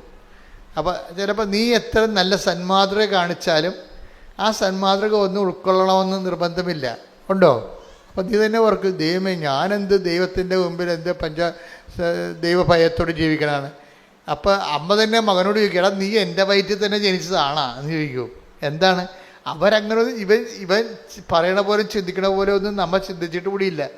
ഇവന് ഒരു ദൈവഭയവുമില്ല. അതുകൊണ്ടങ്ങനെ ഈ ദൈവഭയമില്ലാത്തൊരു മകൻ നമുക്കുണ്ടെങ്കിൽ തന്നെ ആധ്യാത്മികതയുടെ അനിവാര്യ ഘടകങ്ങളാണത്. അത് ദൈവം അനുവദിക്കുന്നിടത്തോളം കാലം അതവിടെ തുടരാൻ വേണ്ടി നിങ്ങൾക്ക് ദൈവതിരുസന്നിധിയിൽ ദൈവഹിതം പോലെ അക്സെപ്റ്റ് ചെയ്യും നമ്മളെ. അപ്പോൾ നിങ്ങളോർക്ക് ഇതൊക്കെ ശരിയാകുമോ? ഇപ്പം ഞാൻ എന്ത് സംഭവിച്ചത്, ഞാനിപ്പോൾ നിങ്ങളോട് ആദ്യമേ പറഞ്ഞത് എന്താണ്, ഈ രണ്ട് സാക്ഷികളില്ലേ, ആൻ്റണി ജോർജും അതുപോലെ തന്നെ സോഫിയ ജോർജും. ഇപ്പം ഇതിൻ്റെ അകത്ത് ഈ രണ്ടുപേർക്കും ഗുരുതരമായ അസുഖങ്ങളാണ്. ഈ സോഫിയയുടെ ജോർജിനും അതുപോലെ ആൻ്റണി ജോർജിനുമൊക്കെ ഗുരുതരമായ അസുഖങ്ങളാണ്. ഗുരുതരമായ ഒരാളിന് ഡെങ്കു ഫീവറും ഭയങ്കര ഡെലീറിയമായിട്ട് പോയിട്ട് മരണത്തിലേക്ക് നോക്കുന്ന ആളാണ്. അപ്പോൾ ഈ രണ്ട് കക്ഷികളും ഇവിടെ സാക്ഷ്യപ്പെടുത്തിയിരിക്കുന്നത് ഉടമ്പടി കാലത്ത് ഞങ്ങൾക്ക് അവർ പറഞ്ഞു ബൈ നെയ്ച്ച്, അവർ പറയണത് രണ്ടുപേരും 2 ദിവസം പറഞ്ഞതാണ്, സാക്ഷ്യങ്ങളാണ്. ഞാനിപ്പോൾ ഒന്നായിട്ട് പറയണതാണ്. ബൈ നേച്ചർ ഞാൻ നിസ്സാര കാര്യങ്ങളിൽ പോലും വല്ലാത്ത സങ്കടം കാണിക്കുന്ന ആളാണ്, സംഘർഷം കാണിക്കുന്ന ആളാണ്. നിസ്സാര കാര്യങ്ങളെ ഉണ്ടാകത്തുള്ളൂ. ഞാൻ പെട്ടെന്ന് ടെൻഷനാവും, പെട്ടെന്ന് ഭീതിയാവും, എനിക്ക് ഭക്ഷണം കഴിക്കാൻ തോന്നത്തില്ല, ആരോടും മിണ്ടത്തില്ല. അങ്ങനെ ഈ രണ്ട് കക്ഷികളും പറഞ്ഞ ഇതാണ്. പക്ഷെ ഉടമ്പടി എടുത്തു കഴിഞ്ഞപ്പോൾ ഇവർ രണ്ടുപേർക്കും മരണകരമായ രോഗമാണ് പെട്ടിരിക്കുന്നത്. പക്ഷെ ഉടമ്പടി എടുത്ത് ഉടമ്പടി പ്രൊസീജിയറിലോട്ട് പോയി കഴിയുമ്പോൾ ഇവർക്ക് ആന്തരികമായൊരു അഭിഷേകം കിട്ടും. എന്താണ്? ഇപ്പോഴും ഞാൻ പുല്ലിൻ്റെ പുറത്തു കൂടി, ഇപ്പം ജോർജൊക്കെ പറയുന്നത്, ഇപ്പം ഞാൻ പുല്ലിൻ്റെ പുറത്തു കൂടി നടക്കണ പോലെ ഞാനങ്ങനെ ഫീൽ ഫ്രീ ആണെന്ന്. ഇതിനാണ് പുള്ളി പറയുവേ, എൻ്റെ പഴയ പ്രശ്നത്തിന് മാറ്റമൊന്നും ഇല്ല, ആ പ്രശ്നം അതുപോലെ തന്നെ ഉണ്ട്. പക്ഷേ I don't feel it now. പ്രശ്നങ്ങൾ അങ്ങനെ ഉണ്ട്, അതുപോലെ നിൽക്കുന്നുണ്ടെങ്കിലും എനിക്കിപ്പോൾ അത് ഫീൽ ചെയ്യുന്നില്ല. ഇതിനാണ് ആന്തരിക അഭിഷേകം എന്ന് പറയുന്നത്. അത് ഭയങ്കരമാണ് ശരിക്കും പറഞ്ഞാൽ. ക്രിസ്തീയമായിട്ടുള്ള എല്ലാ അനുഗ്രഹങ്ങളുടെയും ഒരു അടിസ്ഥാന ഘടകം അഭിഷേകമെന്ന് പറയും. അതായത് ദൈവ സ്നേഹം നമ്മളിൽ നിറഞ്ഞു കഴിയുമ്പോൾ നമ്മൾ സത്യസന്ധമായിട്ടാണ് ഇത് ഫോളോ ചെയ്യണമെന്ന് ദൈവത്തിന് മനസ്സിലായി കഴിഞ്ഞാൽ നമ്മുടെ ആന്തരിക ഇമോഷണലായിട്ടുള്ള ആന്തരിക വൈകാരികമായ മേഖലകളെ ദൈവം അഭിഷേകം ചെയ്യും. നമുക്കത് ഫീൽ ചെയ്യത്തില്ല. നമ്മൾ പോകുന്നത് വളരെ മോശം കണ്ടീഷനിലൂടെയാണെങ്കിലും നമ്മൾക്ക് അത് ഫീൽ ചെയ്യത്തില്ല. ഇത് പ്രാർത്ഥനയിൽ എനിക്ക് തോന്നുന്നത് ആദ്യം നമ്മൾ വാങ്ങിച്ചെടുക്കേണ്ട അനുഗ്രഹം ഇതാണ്. കാര്യം എപ്പോഴും നമ്മൾ ഓർത്തേക്കണം. കാര്യം ഈ ടെൻഷൻ, ഇപ്പോൾ നിങ്ങൾ പ്രസവിക്കാൻ പോണവരാണെങ്കിലും നിങ്ങൾക്ക് ഡെലിവറി ടൈം ആകുമ്പോൾ ഭയങ്കര ഉത്കണ്ഠയാണ്. അപ്പോൾ ഡോക്ടർമാരാണെങ്കിൽ ഇപ്പോഴത്തെ ഒരവസ്ഥ എന്ന് വെച്ചാൽ ഉത്കണ്ഠ ഇല്ലാത്തവനും ഉണ്ടാക്കി തരണ രീതിയാണ് അവർ പറയണത്. കൊച്ചു തിരിഞ്ഞു വരത്തില്ല, കീറാൻ പോവുകയാണ്, ചിലപ്പോൾ കൊച്ചിനെ 1 മാസം കാണാൻ പറ്റത്തില്ല. അവരെല്ലാം നേരത്തെ പറയും. അവരെല്ലാം നേരത്തെ പറയുന്നത് വെച്ച് കഴിഞ്ഞാൽ എന്തെങ്കിലും സംഭവിച്ചാൽ പിന്നെ, അല്ലെങ്കിൽ നിങ്ങൾ പറയത്തില്ലേ ഇവിടെ ഒരു കുഴപ്പമില്ല, ഞാൻ വന്നതാണ്, ഇപ്പം ഞാൻ ഇങ്ങനെ പോയി, ആളാണ് കുഴപ്പം, ഡോക്ടറിനെതിരെ കേസ് കൊടുക്കും. അത് കാരണം അവരില്ലാത്തതൊക്കെ നേരത്തെ പറഞ്ഞു പിടിപ്പിക്കും. അപ്പം നമ്മൾക്കെന്താ വരണത്? നമ്മൾ സംഘർഷം കയറി തലക്ക് വെളിവില്ലാത്ത രീതി നടക്കും. അപ്പോൾ ഇതുപോലെ നമ്മളെ പാസിഫൈ ചെയ്യുന്നതിനുപരി ഇതുപോലെയുള്ള സംഘർഷ സാധ്യതകളുടെ സമയത്ത് നമുക്ക് വേണ്ടത് അഭിഷേകമാണ്. അപ്പം നിങ്ങൾ ഈ ഉടമ്പടിക്കാലത്ത് എപ്പോഴും ശ്രദ്ധിക്കേണ്ടത്, ഉടമ്പടിയിൽ ഒത്തിരിയേറെ ഫോർമുലയുണ്ട്. ഇങ്ങനെ ദൈവമായിട്ട് ഇൻട്രാക്ട് ചെയ്തിരിക്കാൻ സത്യസന്ധമായിട്ട്. പാപവും ഒന്ന് ഒഴിവാക്കിയാൽ മതി, എനിക്കങ്ങനെ തോന്നിയിരിക്കണത്. അല്ലെങ്കിൽ ഉടമ്പടി എടുക്കുന്നവർ വളരെ വൃത്തിയായിട്ടാണ് ജീവിക്കണത്. അപ്പം അതൊന്ന് ആ മേഖല ഒന്ന് ശ്രദ്ധിച്ചാൽ മതി. ശ്രദ്ധിച്ച് കഴിഞ്ഞിട്ട് നിങ്ങളുടെ പ്രാർത്ഥനയുടെ ടൈം ഒന്ന് കൂട്ടിയിരിക്കണം. ഇപ്പം പ്രാർത്ഥനയുടെ ടൈം ഒന്ന് കൂട്ടിക്കഴിഞ്ഞാൽ നിങ്ങൾ ആദ്യം പ്രാർത്ഥിക്കേണ്ടത് കൂടുതൽ പ്രാർത്ഥിക്കാൻ വേണ്ടി ഉള്ള കൂടുതൽ സമയം ദൈവദിവസത്തിന് ചെലവഴിക്കാൻ വേണ്ടി നിങ്ങൾ പ്രത്യേകം പ്രാർത്ഥിക്കണം. അവിടെ ഉടമ്പടി എടുത്തു എന്നല്ല, ഉടമ്പടി എടുക്കുമ്പോൾ ഒരു നിയോഗം വെക്കേണ്ടത് ഇതാണ്: കുറച്ച് സമയം കർത്താവിൻ്റെ തിരുസന്നിധി. ഇപ്പം ഞാൻ ഈ ദിവസങ്ങളൊക്കെ പ്രാർത്ഥിക്കണം എന്താണെന്ന് എനിക്കറിയാവോ? അതായത് ദിവ്യകുർബാന സ്വീകരിച്ച് കഴിഞ്ഞ് എനിക്ക് കുറച്ച് സമയം, ആ സമയം കർത്താവ് എന്നോട് സംസാരിക്കണം, എനിക്ക് കർത്താവിനോട് സംസാരിക്കണം. അതാണ് ഞാൻ ഈ ഒരാഴ്ച മുഴുവൻ പ്രാർത്ഥിച്ചുകൊണ്ടിരുന്നത്. എനിക്കതിലെന്തോ ഒരു കുറവുണ്ടെന്ന് എനിക്ക് തോന്നിപ്പോയതുകൊണ്ട് ഞാൻ പ്രാർത്ഥിക്കുന്നത്, കുർബാന സ്വീകരിക്കുന്ന സമയത്ത് എനിക്ക് മുമ്പത്തേക്കാൾ കൂടുതലായിട്ട് അങ്ങയോട് സംസാരിക്കാനും അങ്ങ് പറയണത് എനിക്ക് മനസ്സിലാകാനും അങ്ങനെ ഒരു ഇൻറ്റിമസി ഫീൽ ചെയ്യാൻ എന്നെ അനുഗ്രഹിക്കണം. അതാണ് എൻ്റെ പ്രാർത്ഥന. അതുപോലെ നിങ്ങളും പ്രാർത്ഥിക്കണം. എന്താ വെച്ചാൽ ഉടമ്പടി എടുത്തു കഴിയുമ്പോൾ നിങ്ങൾ ദൈവത്തോട് കൂടുതൽ അടുക്കാൻ വേണ്ടി, അടുത്ത് കഴിഞ്ഞാൽ ഉണ്ടായ ഗുണം എന്ന് പറയുക, നമുക്ക് ഈ വചനം വായിക്കാൻ തന്നെ ഒരു അഭിഷേകം കിട്ടും. പ്രാർത്ഥിക്കാൻ വേറെ അഭിഷേകമുണ്ട്. പ്രാർത്ഥിക്കുന്നത് വല്ലാത്ത ഒരു സന്തോഷമായിട്ട് നമുക്ക് തോന്നും. ഇപ്പം നിങ്ങൾ എങ്ങനെയെങ്കിലും പ്രാർത്ഥിച്ച് അവസാനിപ്പിച്ച് ഈ പൂച്ച കുറിച്ച് വെക്കാൻ പോലെ ചാടിപ്പുറത്ത് ചാടണമെന്നല്ലേ? അങ്ങനെ നിങ്ങൾ ചാടിപ്പുറത്ത് നിങ്ങൾ പ്രാർത്ഥിച്ചൊരു കാര്യമില്ലെന്ന് ഞാൻ പറയത്തുള്ളൂ. കഥയുമില്ല. കാര്യം അതിന് രജിസ്റ്റർ ആകത്തില്ല. ദൈവദിവസം നിങ്ങൾ എന്തെങ്കിലും കാട്ടിക്കൂറി ഒപ്പിച്ചുണ്ടാക്കിയിട്ട് ആർക്കാനും വേണ്ടി ഓക്കാനിക്കണ പോലെയൊക്കെ പ്രാർത്ഥിക്കത്തില്ലേ? അഭ്യാസമൊന്നും കാണിച്ചിട്ട് കാര്യമില്ല. ഇങ്ങനെ എത്ര അഭ്യാസക്കാർ ദൈവം കണ്ടതാണ്. അപ്പം അതുകൊണ്ട് അതിന് നിങ്ങൾ ചെയ്യേണ്ട കാര്യം എന്ന് വെച്ച് കഴിഞ്ഞാൽ പ്രാർത്ഥിക്കാനുള്ള ഒരു വരപ്രസാദം, കൂടുതൽ സമയം. കഴിഞ്ഞ ദിവസങ്ങളിലെ ഒരു സാക്ഷ്യം ഉണ്ടായിരുന്നു. ഒരു ഡിപ്ലോമാറ്റായിരുന്നു, UN ഡിപ്ലോമാറ്റിൽ അവർക്ക് ജോലി കിട്ടാനുള്ള യാതൊരു സാധ്യതയുമില്ല. അവർ മലയാളി ലേഡിയാണ്. അവർ താമസിക്കുന്നത് വടക്കേ ഇന്ത്യയിലാണെങ്കിലും ഇപ്പോൾ UN ഡിപ്ലോമാറ്റിൽ അവർക്ക് ജോലി കിട്ടാനുള്ള, അവിടെ കോമ്പറ്റേറ്റീവ് ആയിട്ടുള്ള ഒപ്പോണൻസൊക്കെ വരണത് വല്ല ഇൻ്റർനാഷണൽ ലെവലിലുള്ള ആൾക്കാരാണ് വരണത്. അപ്പോൾ അവരോട് കിടപിടിക്കുന്ന രീതിയിൽ ഇൻ്റർവ്യൂവിനെ പ്രസൻറ്റ് ചെയ്യാൻ, പെർഫോം ചെയ്യാൻ ഇവർക്ക് പറ്റണില്ല. അപ്പോൾ ആ കാര്യം അവളുടെ കഴിവ് കേടുകൾ അവളുടെ അമ്മ ഉടമ്പടി എടുത്തപ്പോൾ ഇവൾക്കൊരു കുഴപ്പമുണ്ട്. കാര്യം ഇവൾക്ക് അമ്മ എപ്പോഴും ഉടമ്പടിയെക്കുറിച്ചൊക്കെ പറയുന്നുണ്ടെങ്കിലും ഇവളത് അമ്മയോട് കുറച്ച് കാര്യമൊക്കെ ഉള്ളത് കാരണം അതോടെ ശ്രദ്ധിച്ച് കേൾക്കുമെന്നല്ലാതെ ഒന്നും അനുസരിക്കത്തില്ല, പ്രാർത്ഥിക്കത്തൊന്നുമില്ല, കേൾക്കും. ആ ശരി, ആ ശരി എന്നൊക്കെ പറയും. അങ്ങനെ അമ്മയുമായിട്ട് ഇടിവെക്കാൻ കഴിയില്ല, അമ്മക്കൊരു വിഷമം ഉണ്ടാക്കാൻ കഴിയില്ല. പക്ഷേ ഇവർക്ക് വിശ്വസിക്കത്തില്ല. ഇവള് അമ്മ പറഞ്ഞൊക്കെ കേൾക്കും, പക്ഷെ വിശ്വസിക്കത്തില്ല. അങ്ങനെ ഒരു വർഗമുണ്ട് കുറേ പേര്. പറയണ എല്ലാം കേൾക്കും, ഇപ്പം ഞാൻ പറയണേ കേൾക്കും, പക്ഷെ വിശ്വസിക്കത്തില്ല. അങ്ങനെ ഒരു ടൈപ്പാണ് ഇവള്. കാര്യം അവൾക്ക് പ്രത്യേകിച്ച് കാര്യമൊന്നുമില്ല. പത്താഴം പെറ്റ് ചക്കി കുത്തി അമ്മ വെച്ച് ഞാനുണ്ട്, നമുക്ക് കുഴപ്പമില്ലല്ല, ഭക്ഷണം കിട്ടുന്നുണ്ടല്ല. അതുകൊണ്ട് അവർക്ക് ദൈവത്തിനെ വേണമെന്ന് തോന്നണില്ല. ഇപ്പം ഈ കക്ഷിക്കൊരു കുഴപ്പമായി. ഇപ്പോൾ ഇവിടെ കോമ്പറ്റേറ്റീവ് സൈഡിലേക്ക് വന്നപ്പോൾ ഒപ്പോണൻസ് ഒത്തിരി പവർഫുള്ളാണ്. അത് ഇൻ്റർനാഷണൽ ഒപ്പോണൻസാണ് വരുന്നത്. പക്ഷേ മാതാവ് ഇവൾക്ക് ആ ജോലി കൊടുത്ത്, അത് ഭയങ്കര രസമാണ്. അവൾ എന്ത് ചെയ്ത്, അവളൊക്കെ അമ്മ ഉടമ്പടി എന്താണെന്ന് മനസ്സിലായി. ഇപ്പോഴെന്നാ പറ്റിയിരിക്കണത്, എന്നിട്ട് ആ ഡിപ്ലോമാറ്റ് പ്രൊവിഷൻസി തന്നെ അവൾ ടിക്കറ്റ് എടുത്തിട്ട് ഇവിടെ വന്ന് സാക്ഷ്യം പറയാൻ വേണ്ടി മാത്രം ഇന്ത്യയിൽ വന്നു.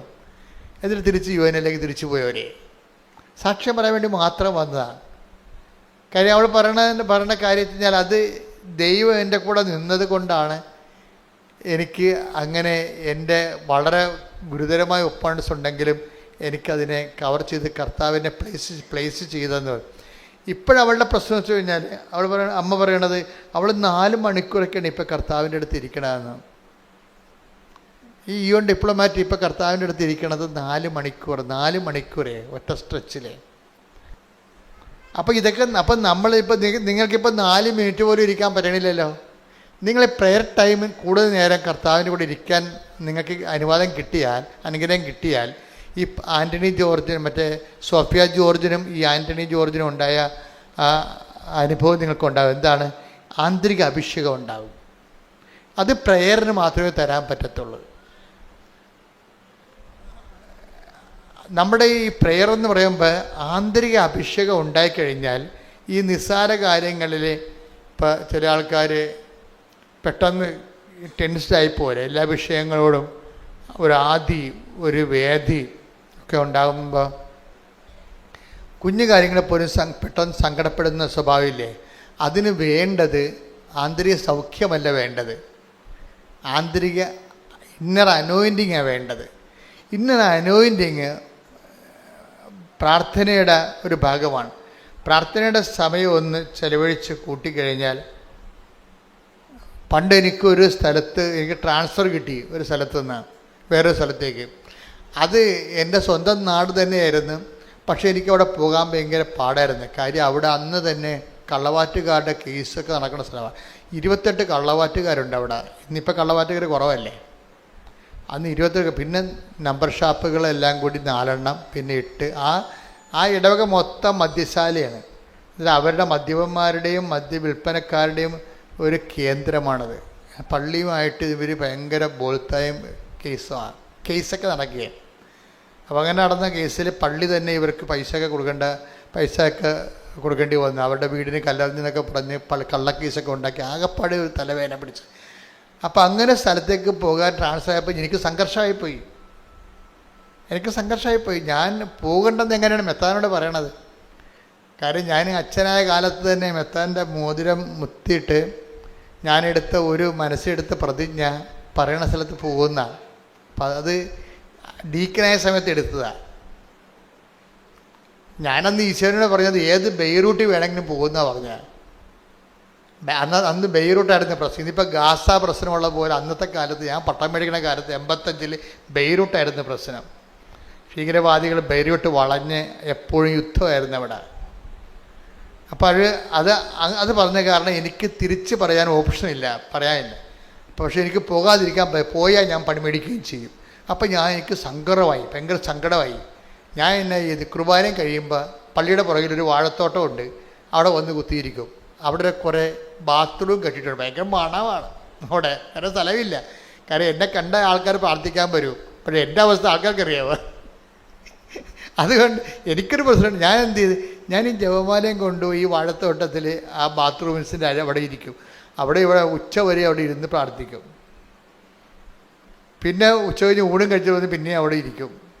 അങ്ങനെ ഞാൻ കൊണ്ട് 13 ദിവസം അവർ ഇരുന്ന്. 13 ദിവസം ഇരുന്നിട്ടപ്പോൾ എന്നാ വരുമെന്നറിയോ? എനിക്ക് എന്തെന്നില്ലാത്ത ഒരു പവറടിച്ച്, ഞാൻ പേടിച്ചിട്ട് പോകാൻ പറ്റത്തില്ലെന്ന് പറഞ്ഞ സ്ഥലത്തേക്ക് എനിക്ക് എങ്ങനെയെങ്കിലും ഒന്ന് പോയാൽ മതി എന്ന രീതിയിലായി എൻ്റെ ആന്തരിക മനസ്സ് ചേഞ്ച് ചെയ്ത്. ഇതിനാ ഇന്നർ ഹീലിംഗ് ഇന്നർ അനോയിൻറ്റിങ് എന്ന് പറയുന്നത്. ഇതാണ് പ്രശ്നങ്ങളല്ല പ്രശ്നം അഭിമുഖീകരിക്കാൻ നമ്മളാണ് പ്രശ്നം. മനസ്സിലായില്ലേ? നമ്മളുടെ ഈ ജീവിതത്തിൽ പ്രാർത്ഥന നിലവായി ഇപ്പം ഈ വോക്കൽ പ്രെയറിന് ഒരു എന്തിനാണ് എപ്പോഴും ഇങ്ങനെ പ്രാർത്ഥിച്ചുകൊണ്ടിരിക്കണത്? എന്തിനാണ് എപ്പോഴും ഇങ്ങനെ കൊന്ത ഉരുട്ടിക്കൊണ്ടിരിക്കണത്? പറഞ്ഞത് തന്നെ പിന്നെ പറഞ്ഞത് എന്തിനാണെന്ന് ചോദിച്ചാൽ അഭിഷേകം കിട്ടാനാണെന്ന് എൻ്റെ ഉത്തരം. ചില പറയില്ലേ, ഇപ്പം ചില സഹോദരർ പറയില്ലേ, ഈ നന്മ പറഞ്ഞോടെ തന്നെ എപ്പോഴും ചൊല്ലിക്കൊണ്ടിരിക്കണേ എന്തിനാണ് ചോദിക്കണേ? ഞാൻ അത് വെച്ചിട്ടല്ല നമ്മൾ അഖണ്ഡ ജപമാല തുടങ്ങിയത്.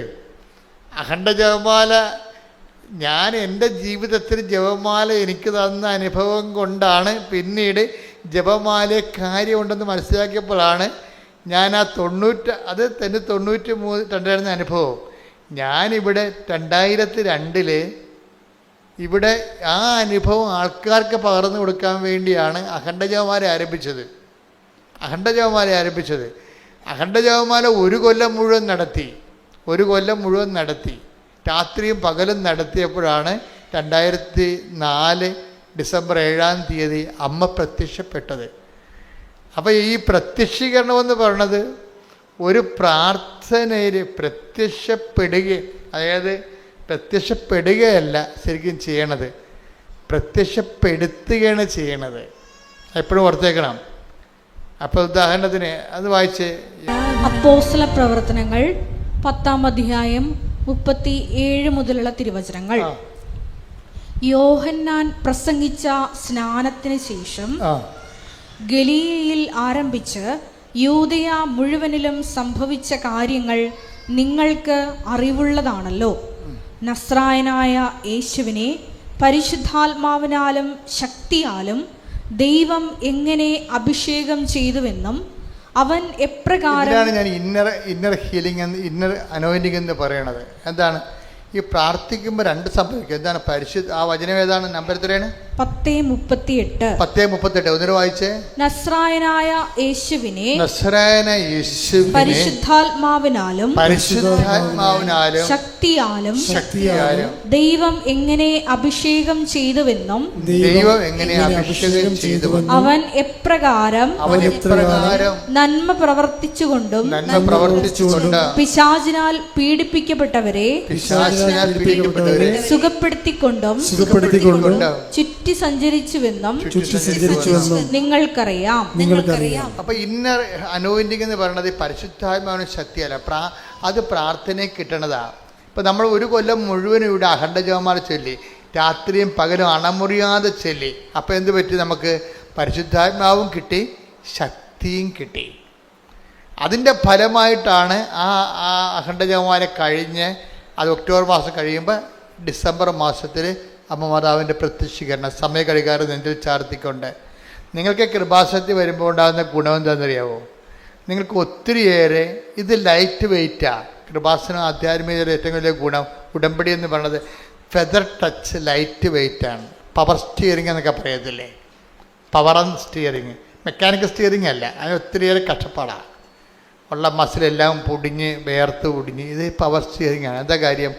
ഇതിങ്ങനെ ഒരു ഫെദർ ടച്ച് കൊണ്ട് വർക്ക് ചെയ്യും. കാര്യം ഉടമ്പടിയിൽ വരുന്നൊരു വിഷയം മാതാവിൻ്റെ പ്രത്യക്ഷീകരണം, അതിൻ്റെ അടയാളങ്ങൾ കാണിക്കാൻ ദൈവത്തിന് ഭയങ്കര ആഗ്രഹമുണ്ട്. മാതാവിൻ്റെ പ്രത്യക്ഷീകരണം കൃപാസത്യ മാതാവ് പ്രത്യക്ഷപ്പെട്ടതിനെക്കുറിച്ച് സ്ഥിരീകരിക്കേണ്ടത് നമ്മുടെ ആവശ്യത്തെക്കാൾ ഉപരി. കാര്യം സമയഘടികാരമല്ലേ നെഞ്ചിൽ ചാർത്തിരിക്കണത്. അതിൽ ലൂർദ് പോലെയും ഫാത്തിമ പോലെയും നിസ്സാരമായ കാര്യങ്ങളല്ലത്. സമയഘടികാരമാണ് നെഞ്ചിൽ ചാർത്തിരിക്കണത്. പിന്നെ സിൽവർ ഗ്രേയിലാണ് കാണപ്പെടുന്നത്. പറഞ്ഞിരിക്കുന്നത് ദുരന്തമുണ്ടാകാൻ പോണ അന്ത്യകാലത്തിൻ്റെ നിറങ്ങളും അന്ത്യകാലത്തിൻ്റെ സന്ദേശമാണ്. ഇത് ലോകം മുഴുവൻ എത്തണം എന്നുണ്ടെങ്കിൽ ഒത്തിരിയേറെ വ്യാപകമായ രീതിയിൽ ചർച്ച ചെയ്യപ്പെടുന്നുണ്ടെങ്കിൽ അടയാളം കിട്ടണമെന്നുണ്ടെങ്കിൽ അതിനുള്ള കഴിവുള്ള ആൾക്കാർ അവലംബം ചെയ്യണം ഇവിടെ. അതുകൊണ്ട് ദൈവത്തിൻ്റെ ഒരു ആവശ്യമാണ് നിങ്ങളുടെ ജപ്തി മാറ്റുക, നിങ്ങളുടെ ക്യാൻസർ മാറ്റുക, നിങ്ങളെ പച്ചപിടിപ്പിച്ചെടുക്കുക എന്നുള്ളത് നമ്മുടെ ആവശ്യം പോലെ തന്നെ ആരുടെ ആവശ്യമാണ്? ദൈവത്തിൻ്റെ ആവശ്യമാണ്. കാര്യം കൃപാസനത്തിൽ ഇപ്പം നിങ്ങളുടെ മറ്റൊരു തരത്തിലുള്ള ധ്യാനം കൂടുന്ന പോലെ അല്ല പ്രശ്നം. ധ്യാനത്തിൻ്റെ ചുറ്റവട്ടങ്ങൾ ഒക്കണ പോലല്ല ഇത് അല്പം ശരിയായ ബാക്കി ദൈവം ശരിയാക്കും. അതാണ് വിഷയം. അതുകൊണ്ടാണ് പറയുന്നത്. അത് ഇപ്പോഴല്ല, പണ്ടും അങ്ങനെയാണ്. അതുകൊണ്ടാണ് പറയുന്നത് അല്പം നമ്മൾ ശരിയായ ബാക്കി ദൈവം ശരിയാക്കും. കാര്യം ദൈവത്തിൻ്റെ ഒരു ആവശ്യമാണിത്. പ്രത്യക്ഷീകരണം സഭയെ കൊണ്ട് അംഗീകരിച്ചിട്ട് ഇൻ്റർനാഷണൽ ലെവലിൽ ചർച്ച ചെയ്യപ്പെട്ടിട്ട് ദൈവ മെസ്സേജ് ഗ്ലോബലായിട്ട് കൊടുക്കുക എന്നുള്ളത് ദൈവത്തിൻ്റെ ആവശ്യമാണ്. അതിന് ദൈവം നമ്മളെ കരുവാക്കും. അപ്പം നിങ്ങൾ ബുദ്ധിയുള്ളവർ എങ്ങനെയാണ് ചെയ്യേണ്ടത്? എന്താ ചെയ്യേണ്ടത്? കർത്താവേ, എൻ്റെ ഈ അവസ്ഥയിൽ നിന്ന് തന്നെ രക്ഷപ്പെടുത്തണമെന്നല്ല പറയേണ്ടത്. കർത്താവേ, എന്നെ നിൻ്റെ പ്രത്യക്ഷീകരണത്തിൻ്റെ സാക്ഷിയാക്കണേ. ഒന്ന് പറഞ്ഞേ, നെഞ്ചത്ത് കൈവച്ച് പറഞ്ഞേ, കർത്താവേ, എൻ്റെ കണ്ണീരിന് സമാധാനം ഉണ്ടാക്കിക്കൊണ്ട് അങ്ങ് എന്നെ കൃപാസനത്തിൽ പ്രത്യക്ഷപ്പെട്ട പരിശുദ്ധ അമ്മയുടെ പ്രത്യക്ഷീകരണത്തിന്റെ സാക്ഷിയാക്കണമേ. സ്തുതിക്കട്ടെ. ഹല്ലേലൂയ, ഹല്ലേലൂയ.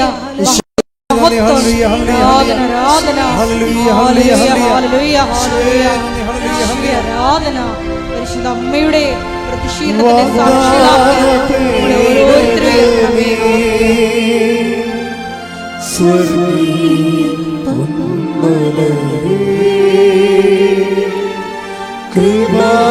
കൃപാസനത്തിൻ്റെ അമ്മേ,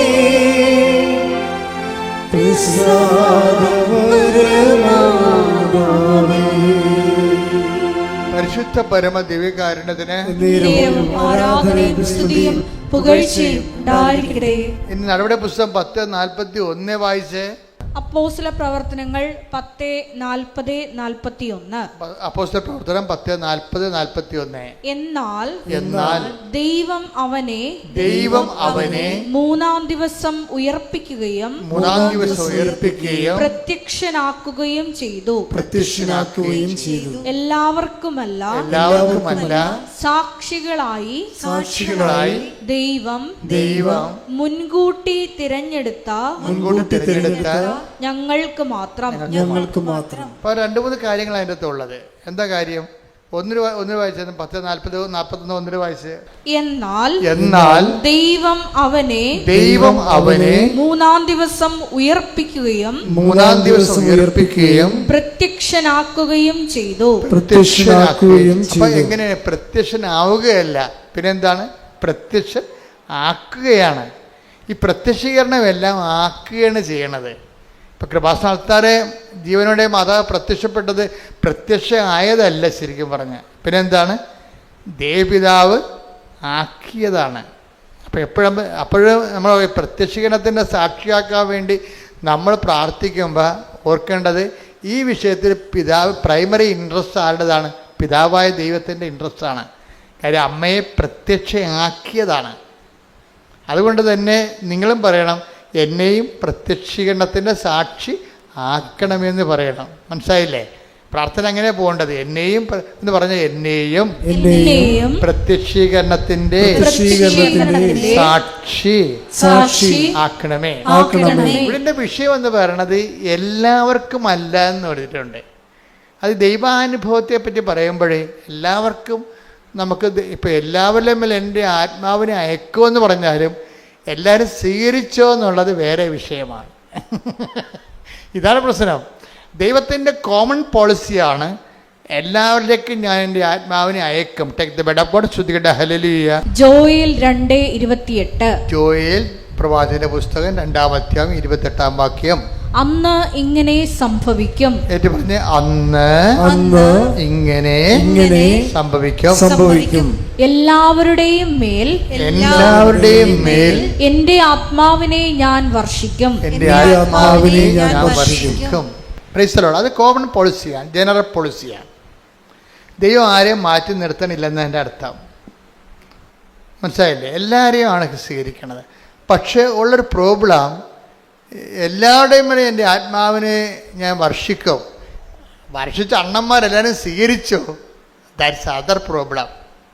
അതാണ് അവിടെയാണ് അപകടം കിടക്കുന്നത്. അത് ദൈവത്തിൻ്റെ കോമൺ പോളിസിയാണ്. ദൈവം പക്ഷപാതരഹിതനാണെന്ന് എഴുതിയിട്ടില്ലേ? Take the word of God. അപ്പോസ്തല പ്രവർത്തനം 10:34.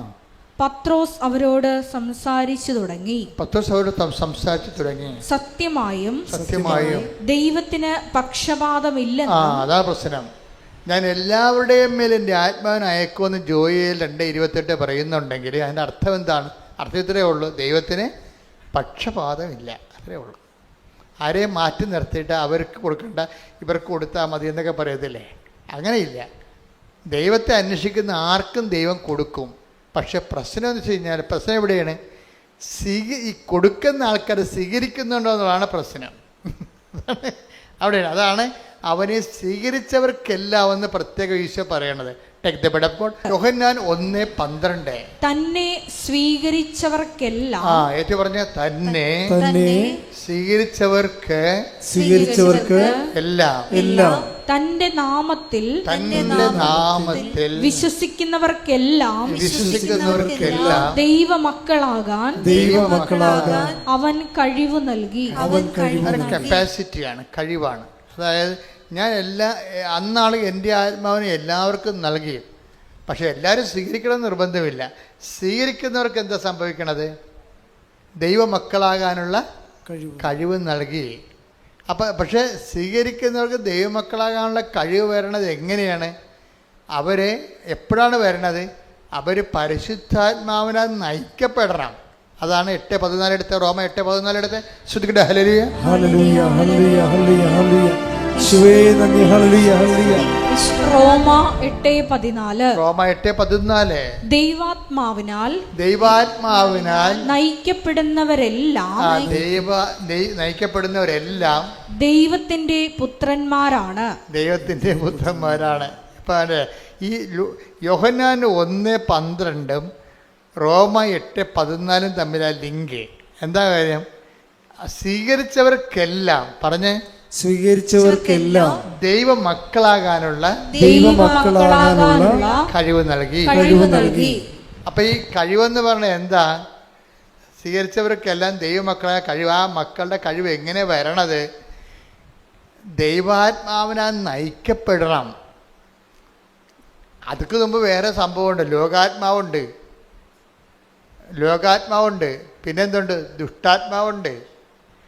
ഈ സംഭവത്തിനൊക്കെ അതുകൊണ്ടാണ് ജ്ഞാനസ്ഥാനപ്പെടുന്ന മുമ്പ്, ഇപ്പം ഇന്നലെയൊക്കെ ഞങ്ങൾ പള്ളിയിൽ ജ്ഞാനസ്ഥാനം പുതുക്കിയായിരുന്നു. അപ്പം ചോദിക്കും, എന്താണ് നിങ്ങൾ പിശാചിനെ ഉപേക്ഷിക്കുന്നുവോ, അവൻ്റെ ആർഭാടങ്ങൾ ഉപേക്ഷിക്കുന്നുവോ എന്ന് വെച്ചാൽ നിങ്ങളുടെ നിലപാട് വ്യക്തമാക്കാൻ പറയുകയാണ്. ദൈവാത്മാവ് നയിക്കപ്പെടണം. പൊരുത്തം കൊണ്ടുവന്നിട്ട് നിങ്ങൾക്ക് 50,000 നല്ല നോട്ട് തന്നാൽ മതി, നിങ്ങൾക്ക് 1,00,000 കള്ള നോട്ട് തരാമെന്ന് പറയുമ്പോൾ 10 ആൾക്കാർ അപ്പം തന്നെ വന്ന് വീഴും. തീർന്നില്ല പരിപാടി. ഈ രാഷ്ട്രത്തെ കൊല്ലണ പരിപാടിയാണെന്ന് പറഞ്ഞാലും നമുക്ക് മടിയിൽ എന്തെങ്കിലും കിട്ടണ പരിപാടിയാണെന്ന് കണ്ടു കഴിഞ്ഞാൽ അപ്പം തന്നെ അതാണ് ലോകാത്മാവ്. അവിടെയാണ് പ്രശ്നം. ഇത് ഭയങ്കര ശ്രദ്ധിച്ച് ചെയ്യേണ്ട കാര്യമാണ്. നിങ്ങൾ ഈ മഴ പെയ്യുമ്പോൾ മുഴുവൻ വെള്ള തലയെ വീഴണ പോലെ പരിശുദ്ധാത്മാവ് തലയെ വീഴണമെങ്കിൽ കുറച്ച് പണിയുണ്ട്. എന്താണ്? ദൈവാത്മാവിനാൽ നയിക്കപ്പെടണം. ഇപ്പോൾ ഒരു കുഞ്ഞ് ജനിച്ച് അതിൻ്റെ മുല കൂടി മാറുന്നുമ്പോൾ തന്നെ വേറൊരു കുഞ്ഞും ജനിക്കാൻ പോകണം, പ്രഗ്നൻ്റായി. അപ്പോൾ ഭർത്താവ് പറഞ്ഞു, എടോ ഇത് നമ്മൾ വിചാരിച്ചില്ലല്ലോ ഇങ്ങനെ, അത് കളഞ്ഞേക്കാമെന്ന് ഭർത്താവ് പറഞ്ഞു. എന്നാൽ കളയാമെന്ന് അമ്മയും പറഞ്ഞു. അവരെങ്ങനെ അവർ കൊലപാതകമല്ല, രണ്ടുപേരും കൂടി ചേർന്നുകൊണ്ടല്ല കൊലപാതകം ചെയ്തിരിക്കണേ, ചെയ്യാൻ പോണത്. അങ്ങനെ ചിന്തിച്ചാൽ തന്നെ പരിശുദ്ധാത്മാവ് അപ്പം തന്നെ ആ രാജ്യത്തു നിന്ന് പോകും. എന്താ കാര്യം? അവർ ദുഷ്ടാത്മാവിനാൽ ആണ് നയിക്കപ്പെടുന്നത്. എന്താ കാര്യം? അല്ലേ? ദുഷ്ടാത്മാവിന് നയിക്കപ്പെടും. ദൈവാത്മാവ് നയിക്കപ്പെടുന്ന മുമ്പ് നിങ്ങൾക്ക് പലരും ഗതി പിടിക്കാത്തതിൻ്റെ കാര്യം കയ്യിരിപ്പിൻ്റെ കുഴപ്പമാണ്, വേറെ കുഴപ്പമൊന്നുമില്ല. നിങ്ങൾക്കിങ്ങനെ ദൈവത്തെ നിങ്ങളുടെ സൗകര്യത്തിന് പറ്റുന്നൊരു ദൈവത്തെയാണ് നിങ്ങൾ അന്വേഷിക്കുന്നത്. അങ്ങനെ ഒരു ദൈവം ഇല്ലെന്ന് പറഞ്ഞാൽ കറക്റ്റാണ്. എന്താ കാര്യം? നിങ്ങളുടെ സൗകര്യത്തിന് പറ്റിയൊരു ദൈവമില്ല. നിങ്ങൾക്കിപ്പോൾ ഒരു കൊച്ചു ജനിച്ച് അതിന് മുല കൊടുത്തുകൊണ്ടിരിക്കുകയാണ്. 6 മാസം കഴിഞ്ഞപ്പോൾ നിങ്ങൾ പ്രഗ്നൻ്റായി. അപ്പോൾ പറഞ്ഞു, ഇത് വല്ലാത്ത അവസ്ഥയായല്ല. നാത്തും പ്രഗ്നൻ്റായിട്ട് വീട്ടിൽ വന്ന് ഇപ്പോൾ ഉണ്ട്. അപ്പോൾ ഇവിടുത്തെ അമ്മായിയമ്മക്ക് എനിക്ക് ഇനിയിപ്പോൾ ഞങ്ങളുടെ വീട്ടിൽ ഇപ്പോൾ 2ാമത്തെ പ്രസവത്തിന് പോകാൻ പറ്റത്തില്ല, അപ്പോൾ ഇവിടെ നിൽക്കാൻ പറ്റത്തില്ല, ഇവിടുത്തെ അമ്മായിയമ്മയും പറയും. അപ്പോൾ നമുക്ക് എന്ത് ചെയ്യും? അപ്പോൾ അപ്പോൾ ഈ കക്ഷികളെല്ലാം കൂടി കൊച്ചിനെ കൊല്ലും. അവിടുത്തെ അമ്മായിയമ്മയും ഇവിടുത്തെ അമ്മയും നിങ്ങൾ ഭാര്യയും ഭർത്താവും എല്ലാം കൂടി കൊല്ലും. ഇതിനെ പിടിച്ചു നിൽക്കണം. വാടകയ്ക്ക് പോയാലും ഒറ്റയ്ക്ക് പ്രസവിച്ചാലും ഞാൻ എന്നെ കൊല്ലത്തില്ലെന്ന് പറയരുത്. നിങ്ങൾ പരിശുദ്ധാത്മാവ് നിറയാൻ വേണ്ടി ദൈവം തന്നിക്ക് ടെസ്റ്റാണെന്ന് മനസ്സിലാക്കാനുള്ള ബുദ്ധി ഇല്ലാതെ പോയി. അവിടെയാണ് വിഷയം വന്നത്, അവിടെയാണ് വിഷയം വന്നിരിക്കുന്നത്.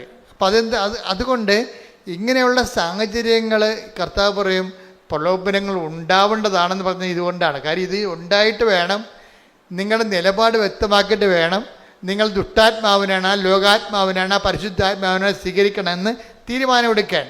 അതാണ് പ്രലോഭനങ്ങൾ ഉണ്ടാവേണ്ടതാണെന്ന് പറയാൻ കാര്യം. Take the word of God. ശ്രുതികട ഹല്ലേലൂയ. ഹല്ലേലൂയ ഹല്ലേലൂയ. യേശുവേ നന്ദി. ഹല്ലേലൂയ ഹല്ലേലൂയ. മത്തായി 18:7. മത്തായി 18:7. പ്രലോഭനങ്ങൾ നിമിത്തം ലോകത്തിന് ദുരിതം. ദുരിതമല്ലേ? ഇതുപോലെ ഓപ്ഷൻ വന്നാൽ നമ്മൾ വിട്ടുപോകത്തില്ലേ? ദുരിതമല്ലേ? പ്രലോഭനങ്ങൾ ഉണ്ടാകേണ്ടതാണ് എന്നാൽ ഇതിൻ്റെ കള്ളനും വെള്ളി കള്ളനാണയം ഉണ്ടല്ലോ. ഞാൻ വിശ്വാസിയാണെന്നൊക്കെ പറയുന്നുണ്ടെങ്കിലും അവിടെ അസ്ഥിയായിട്ട് കൊണ്ടു കഴിഞ്ഞാൽ ദൈവത്തിനടുത്ത് ദൂരക്കളയും. അതാണ് കള്ളനാണയം. അതുകൊണ്ടാണ് ദൈവം പറയുന്നത് പ്രലോഭനങ്ങൾ ഉണ്ടാവേണ്ടതാണ്. കാര്യം കള്ളനും വെള്ളിയും അറിയണമല്ലോ. അപ്പം അത് എപ്പോഴും ഉണ്ടാകുമ്പോൾ നിങ്ങൾ ഓർക്കണം, ഇതിൻ്റെ ഉദ്ദേശം എന്താണ്? ദൈവാത്മാവിലേക്ക് നമ്മളെ ക്ലാസ് കയറ്റം കിട്ടാൻ വേണ്ടി നമ്മളുടെ നിലപാടുകൾ വ്യക്തം അറിയിക്കാൻ വേണ്ടിയാണ് നമ്മൾ ഡിക്ലറേഷൻ പറയണത്. ഡിക്ലറേഷൻ പ്രലോഭനങ്ങൾ എന്ന് പറഞ്ഞാൽ ഡിക്ലറേഷനാണ്. ഇപ്പം ഞാൻ കാനഡയിൽ ചെന്നപ്പോൾ ഡിക്ലെയർ ചെയ്യാൻ പറഞ്ഞു. ഞാൻ കാനഡയിൽ ധ്യാനിപ്പിക്കാൻ ചെന്നപ്പോൾ അപ്പോൾ അവിടെ എംബസി എന്ന് പറഞ്ഞ് ഡിക്ലെയർ ചെയ്യാൻ പറഞ്ഞു. ഇപ്പം ഞാൻ ബാഗ് തുറന്ന് എൻ്റെ കയ്യിലുള്ള എല്ലാം നോട്ട് ചെയ്ത് ഇനി ഈ ഡിക്ലെയർ ചെയ്യുന്നതിൻ്റെ ഒരെണ്ണം കൂടുതലുണ്ടായാൽ നമ്മൾ അകത്ത് പോകും. എന്താണ്? കള്ളത്തരം കാണിച്ചെന്നില്ല എൻ്റെ അർത്ഥം. അതാണ് ഡിക്ലറേഷൻ വെച്ചിരിക്കുന്നത്. ഇപ്പോൾ ഈ പ്രലോഭനങ്ങളുടെ ഉദ്ദേശം ഡിക്ലെയർ ചെയ്യാനാണ്. നീ ആരുടെ പക്ഷത്താണെന്ന് ഡിക്ലെയർ ചെയ്യണം. ദൈവത്തിൻ്റെ പക്ഷത്താണോ, സാത്താൻ്റെ പക്ഷത്താണോ, ലോകത്തിൻ്റെ പക്ഷത്താണോ ഡിക്ലെയർ ചെയ്യണം. അതുകൊണ്ടാണ് പ്രലോഭനങ്ങൾ ഉണ്ടാവേണ്ടതാണെന്ന് ഈശോ പറയണത്. പക്ഷേ മേജറായിട്ടുള്ള പ്രലോഭനങ്ങൾ ഉണ്ടായാൽ നമ്മൾ പെട്ടുപോണ കൊണ്ടാണ് കർത്താവ് പറയണത് പ്രലോഭനങ്ങൾ ഉൾപ്പെടുത്തരുത്. കർത്താവ് ഭയങ്കര രസകരമായിട്ടുള്ള ആ വിഷയം ഇന്നവിറ്റബിൾ ഈവിള് പോലെയാണ് ടെംപ്റ്റേഷൻ പറയണത്. ഇത് ഉണ്ടാകേണ്ടതാണ്, പക്ഷെ ഉണ്ടായപ്പോയാൽ ഒത്തിരി പേര് രക്ഷപ്പെടത്തില്ല. അതുകൊണ്ട് കൺട്രോൾഡ് നിയന്ത്രിത പ്രലോഭനമാണ് നമുക്ക് അനുഭവിച്ചിരിക്കണം. നിയന്ത്രിത പ്രലോഭനം എന്ന് വെച്ചാൽ ദൈവത്തിന് നമ്മളെ കൃപയിൽ നിലനിർത്തണമെന്നുണ്ട്. പക്ഷെ നിലവാരമുള്ള ദൈവകൃപയിലേക്ക് വളർത്തുന്നതിന് വലിയ ടെസ്റ്റുകൾ പാസ്സാകണം. അപ്പോൾ ആൾക്കാർ പറയും ഞങ്ങൾക്ക് അങ്ങനെ വലിയ ടെസ്റ്റൊന്നും ആവശ്യമില്ല, ചെറിയ പരിപാടിയൊക്കെ ഞാൻ കഴിഞ്ഞുകൂടിയാൽ മതി, എങ്ങനെ കഞ്ഞി വെച്ച് പോകണം, അത്രേ ദൈവത്തെ കൊണ്ട് ഉദ്ദേശിക്കുന്നുള്ളൂ. അതാണ് ആൾക്കാരുടെ ഒരു നിലപാട്. അതുകൊണ്ട് ആത്മീയമായിട്ട് വളരത്തില്ല. ദൈവം സ്വന്തമായിട്ട് കരുതത്തില്ല. സ്വന്തമായിട്ട് കരുതിയില്ലെങ്കിൽ നമുക്ക് ജീവിക്കാൻ പറ്റും. സ്വന്തമായിട്ട് കരുതിയാൽ നിങ്ങൾക്കറിയാമല്ലോ, സ്വന്തമായിട്ട് കരുതിയാൽ എപ്പോഴും ഏത് ക്ലേശങ്ങളുടെ അപ്പുറത്തും നമ്മൾ സ്വർഗത്തെ കാണും. അതുകൊണ്ടാണ് ഈ നമ്മുടെ കൊളോസിയൻസില്ലേ, കൊളോസിയൻസ് എടുത്ത് കൊളോസോസ് 3:1 കൊളോസിയൻസ് 3:1 ക്രിസ്തുവിനോടൊപ്പം നിങ്ങൾ ഉയർപ്പിക്കപ്പെട്ടെങ്കിൽ ദൈവത്തിന്റെ വലതുഭാഗത്ത് ഉപവിഷ്ടനായിരിക്കുന്ന ക്രിസ്തു വസിക്കുന്ന ഉന്നതത്തിലുള്ളവയെ അന്വേഷിക്കുവിൻ. അതായത് ചില ക്ലേശങ്ങൾ വരുമ്പോൾ അതിൻ്റെ സബ്സ്റ്റിറ്റ്യൂട്ട് പറയണത് ആ ക്ലേശങ്ങളിൽ നിന്നുള്ള രക്ഷപ്പെടലല്ല, അതിന് പാരലായിട്ട് ഉന്നതങ്ങളിലെ കാര്യങ്ങൾ അന്വേഷിക്കാനാണ് പറയണത്. പറഞ്ഞ മനസ്സിലായി? ഇത് നമുക്ക് ഈ ടെക്നിക്ക് മനസ്സിലാകണം. ആധ്യാത്മിക ജീവിതത്തിൽ ചില ക്ലേശങ്ങൾ അപ്രതിരോധ്യവും നമുക്ക് ഒഴിവാക്കാൻ പറ്റാതെ ഇന്നവിറ്റബിളായിരിക്കും, ഒഴിവാക്കാൻ പറ്റാത്തതാണ്. ഒഴിവാക്കാൻ പറ്റാത്ത വിഷയങ്ങൾക്ക് എന്ത് ചെയ്യണം? ഉന്നതങ്ങളിൽ അതിൻ്റെ മറുപടി നമുക്ക് കിട്ടുന്നത് ഉന്നതങ്ങളിൽ നിന്ന്, നിത്യതയിൽ നിന്നാണ് ലഭിക്കുന്നത്. അതാണ് ഈശോ നിങ്ങൾ അതായത് തിരുവുദ്ധാനം നൽകുന്നത് മനുഷ്യൻ്റെ ഭൗമികമായ എല്ലാ കഷ്ടനഷ്ടങ്ങളും ക്ലേശങ്ങളിലും ചില ആൾക്കാർ ടെമ്പറലായിട്ട് ചില ക്ലേശങ്ങൾ ദാറ്റ് ക്യാൻ ബി ഷിഫ്റ്റഡ്. ചില ക്ലേശങ്ങൾ മാറ്റാൻ പറ്റും, ചിലത് ഇന്നവിറ്റബിൾ ഈവിളാണ്, മാറ്റാനേ പറ്റത്തില്ല. ഈ മാറ്റാൻ പറ്റാത്ത കേസിന് എന്ത് ചെയ്യണമെന്ന് പറയണത്? അത് നിത്യതയിൽ വരവ് വെക്കാൻ പറഞ്ഞിരിക്കുകയാണ്. കാര്യം എന്താണ്? അതിന് നമുക്ക് മാർഗമില്ല. അത് നിങ്ങളെ കർത്താവിൻ്റെ തിരുവുത്ഥാനത്തിൻ്റെ കൂടെ കൂട്ടി വെക്കണമെന്നാണ്. മനസ്സിലായില്ലേ? ഇപ്പോൾ ഓട്ടിസം വന്ന കുഞ്ഞുങ്ങളെ ഇപ്പോൾ ഞാനിവിടെ വരുമ്പോൾ ഞാൻ ഓർക്കുകയെ എനിക്ക് സങ്കടം വരും. ഓട്ടിസം കുഞ്ഞുങ്ങളെ 10 കുഞ്ഞുങ്ങളെ കൊണ്ടുവന്ന ഒരു കുഞ്ഞെ സുഖപ്പെട്ട് ഞാൻ കണ്ടിട്ടുണ്ട്. സുഖപ്പെടുന്നുണ്ട് കുഞ്ഞുങ്ങൾ, 10ൽ 1 വരുന്നുള്ളൂ. അപ്പം ഞാൻ പ്രാർത്ഥിക്കണ 10ൽ 10 വരാനാണ്. കാര്യം അത് കുരിശ് മരണമാണ്. ആ ഓട്ടിസം വന്ന കുഞ്ഞിനെയും കൊണ്ട് ജീവിക്കണം എന്ന് പറഞ്ഞാൽ അവിടെ കൈയും കാലും നമ്മൾ കഴുകേണ്ടി വരും. അത്രയ്ക്ക് ജീവിതമാണ്, അത്രയും കഷ്ടപ്പെട്ട ജീവിതമാണ്. അപ്പോൾ എനിക്കാണെങ്കിൽ ഓട്ടിസം ബാധിച്ച കുഞ്ഞുങ്ങളെ കൊണ്ടുവരുമ്പോൾ ആ മാതാപിതാക്കന്മാരെയാണ് ഞാൻ എപ്പോഴും മാതാവിൻ്റെ അടുത്ത് കൊടുക്കണത്. കുഞ്ഞിനെ അല്ല ഞാൻ പ്രാർത്ഥിക്കണത്. കർത്താവ് ഇത് മാറ്റാൻ പറ്റത്തില്ലെങ്കിൽ, ഈശോ പറഞ്ഞില്ലേ, സാധ്യമെങ്കിൽ പിതാവേ ഈ പാനപാത്രം എന്നെ കടന്നു പോകത്തില്ലേ. അല്ലെങ്കിൽ പിന്നെ എന്താണ്? അങ്ങയുടെ ഇഷ്ടം നിറവേറട്ടെ. അതാണ് വിഷയം. അതിന് അടുത്ത സെക്കൻഡ് ഓപ്ഷനുണ്ട്. ചില കാര്യങ്ങൾ മാറ്റാൻ പറ്റത്തില്ലെങ്കിൽ പിന്നെയുള്ള എന്താണ്? ദൈവഹിതം നിറവേറട്ടെ. അപ്പോൾ ദൈവഹിതം നിറവേറുമ്പോൾ ഒരു ഗുണമുണ്ടാവും. എന്താ സംഭവം? അവനെ ശക്തിപ്പെടുത്താനൊരു മാലാഖ വരും. അതാണ് ഈശോയ്ക്ക് കിട്ടിയ ഓപ്ഷൻ. എന്താ വെച്ചാൽ നമുക്കിപ്പോൾ ദൈവഹിതമായിട്ട് ഇപ്പോൾ നിങ്ങൾക്ക് മാറ്റാൻ പറ്റാത്ത ഇന്നോവേറ്റീവ് ഈബിളായിട്ടുള്ള ഒരു സങ്കടം മാറ്റാൻ പറ്റണില്ല എന്ന് വിചാരിച്ചോ? രോഗമാകാം, വേറെ എന്തുമാകാം. ചിലപ്പോൾ ഒരു നാശം പിടിച്ച അയൽവാസിയാകാം. അറിയാമല്ലോ, നാശം പിടിച്ച അയൽവാസികൾ നമുക്ക് ചിലർ എൻ്റെ അച്ഛാ ഒരു തിരുവഞ്ചരിച്ച അച്ഛാ ഏതെങ്കിലും ഈ നരകത്തിൽ നിന്ന് പോട്ടെ, ഈ രാജ്യം വിട്ട് എവിടെയെങ്കിലും ഇപ്പോൾ താമസിക്കട്ടെ, അവർ നമ്മളെ പൊറുപ്പിക്കത്തില്ല അച്ഛാ എന്ന് പറയും. അപ്പോൾ ഞാൻ പ്രാർത്ഥിച്ച് നോക്കിയിട്ട് പറയും, മോളെ പോകാൻ പറ്റത്തെന്ന് തോന്നുന്നില്ല എന്ന് പറയും. കാര്യം ഇതിനേക്കാൾ വലിയ പിടിച്ചതിനേക്കാൾ വലുത് അളയിരിപ്പുണ്ട്, നീ ചെല്ലുന്ന സ്ഥലത്ത് ഇതിനേക്കാൾ വലിയ പണ്ടാരം വരുന്നുണ്ട്, നീയാണ് പ്രശ്നം, അവരല്ല പ്രശ്നമെന്ന് പറയും. എന്താ കാര്യം? ഇതിന് അവനെ ശക്തിപ്പെടുത്താൻ ഗെത്സെമനിൽ വായിച്ച് അവനെ ശക്തിപ്പെടുത്താൻ ലൂക്ക 22:42-43. ലൂക്ക 22:42. പിതാവേ അങ്ങേക്ക് ഇഷ്ടമെങ്കിൽ ഈ പാനപാത്രം എന്നിൽ നിന്ന് അകറ്റണമേ. എങ്കിലും എന്റെ ഹിതമല്ല അവിടുത്തെ ഹിതം നിറവേറട്ടെ. അപ്പോൾ അവനെ ശക്തിപ്പെടുത്താൻ സ്വർഗത്തിൽ നിന്ന് ഒരു ദൂതൻ പ്രത്യക്ഷപ്പെട്ടു. ഇതാണ് ശക്തിപ്പെടുത്തുക. അപ്പം 10-9 കാര്യവും നമുക്ക് ഷിഫ്റ്റ് ചെയ്യാൻ നടക്കും. ഒരു കാര്യം ചിലപ്പോൾ നടക്കത്തില്ല. അതാണ് ഇന്നോവേറ്റീവ് ഈബിൾ എന്ന് പറയണത്. അതെന്താണ്? അങ്ങേക്ക് ഇഷ്ടമെങ്കിൽ പാത്രം എടുത്ത് മാറ്റാം, അല്ലെങ്കിൽ എൻ്റെ ഇഷ്ടമല്ല അങ്ങയുടെ ഇഷ്ടം നിറവേറ്റം പറയുമ്പോഴെന്താ പറയണത്? അവനെ ശക്തിപ്പെടുത്താനൊരു മാലാഖ. പ്രാർത്ഥന അതാണ് സംഭവിക്കേണ്ടത്. നമുക്ക് മാറ്റപ്പെടാൻ പറ്റാത്ത ഒരു സാധനമാണെങ്കിൽ അതിന് ശക്തി ലഭിക്കാനുള്ള സാധ്യതയുണ്ട്. ഗോഡ് മീ, മനസ്സിലായ ആശം പറയണത്? മാറ്റപ്പെടാൻ പറ്റാത്ത ഒരു വിഷയമാണെങ്കിൽ ഇപ്പം നിങ്ങളുടെ അയൽവാസി തന്നെ അങ്ങോട്ട് നോക്കിയ കേസ് കൊടുക്കുന്ന പാർട്ടിയായിരിക്കും. ചിലപ്പോൾ നമ്മൾ നോക്കത്തില്ല. പിന്നെ വല്ല ഇലയും നമ്മൾ പറന്ന് വീണ അവർ പറയും അത് നിങ്ങളെ കൊണ്ടുവന്ന് ഇട്ടതാണെന്ന് പറയും. നമ്മൾ അവിടെ നിന്ന് വല്ല കൃപാസനത്തിലോ വല്ലതും പോവുകയാണെങ്കിൽ അവിടെ വന്ന് നമ്മുടെ ചിരവ എടുത്തിട്ട് അവർ പോകും. ജീവിക്കാൻ പറ്റത്തില്ല. നമ്മുടെ പശുവിനൊക്കെ അവർ അഴിച്ചു വിടും, കിണറ്റിൽ കൊണ്ടൊന്ന് മാലിന്യം വിടും. അപ്പം അങ്ങനെയൊക്കെ വരുമ്പോൾ നമ്മളോട് എവിടെ നിന്നെങ്കിലും പോയാൽ മതിയെന്ന്. പക്ഷെ പോയി കഴിഞ്ഞാൽ ഇതിനേക്കാളെ ഗതികേടാണ് ഇനിയത്തുള്ള അവസ്ഥ. നമ്മുടെ ഈ 3 സെൻറ്റ് സ്ഥലവും ഈ പെരയും വിറ്റാൽ കിട്ടുന്ന കാശ് കൊണ്ട് ഇനിയൊരു വീടും സ്ഥലവും മേടിക്കാൻ പറ്റത്തില്ല. അതാണ് പ്രശ്നം. അതാണ് ഇതിൻ്റെ വിഷയം. അപ്പം അങ്ങനെ വരുമ്പോൾ പിന്നെ എന്ത് ചെയ്യും? ഇത് മാറുന്നില്ല, മാറാത്തൊരു തിന്മയല്ലേ, ഇതിനെന്ത് ചെയ്യും? അപ്പം നിങ്ങൾ പ്രാർത്ഥിക്കണം അയൽവാസിക്ക് ഇടിവെട്ട് കൊള്ളണമെന്നല്ല പ്രാർത്ഥിക്കേണ്ടത്. ആൾക്കാർ പറഞ്ഞു കർത്താവേ ഇവിടെ എല്ലാം ഇടിവെട്ട് കൊള്ളണം, ഈ പിയാജിൻ്റെ തല ഇടിവെട്ട് കൊള്ളണമല്ല എന്നാണ് പ്രാർത്ഥിക്കേണ്ടത്. അങ്ങനെയല്ല പ്രാർത്ഥിക്കേണ്ടത്. എന്താണ്? ഗെത്സെമനിയിലെ അങ്ങേ ശക്തിപ്പെടുത്തി അതേ മാലാഖയാൽ എന്നെ ശക്തിപ്പെടുത്തണമേ എന്ന് പ്രാർത്ഥിച്ച് ഗെത്സെമനയിൽ അങ്ങേ ശക്തിപ്പെടുത്തിയ അതേ ദൈവശക്തിയാൽ എന്നെ അഭിഷേകം ചെയ്യണമേ.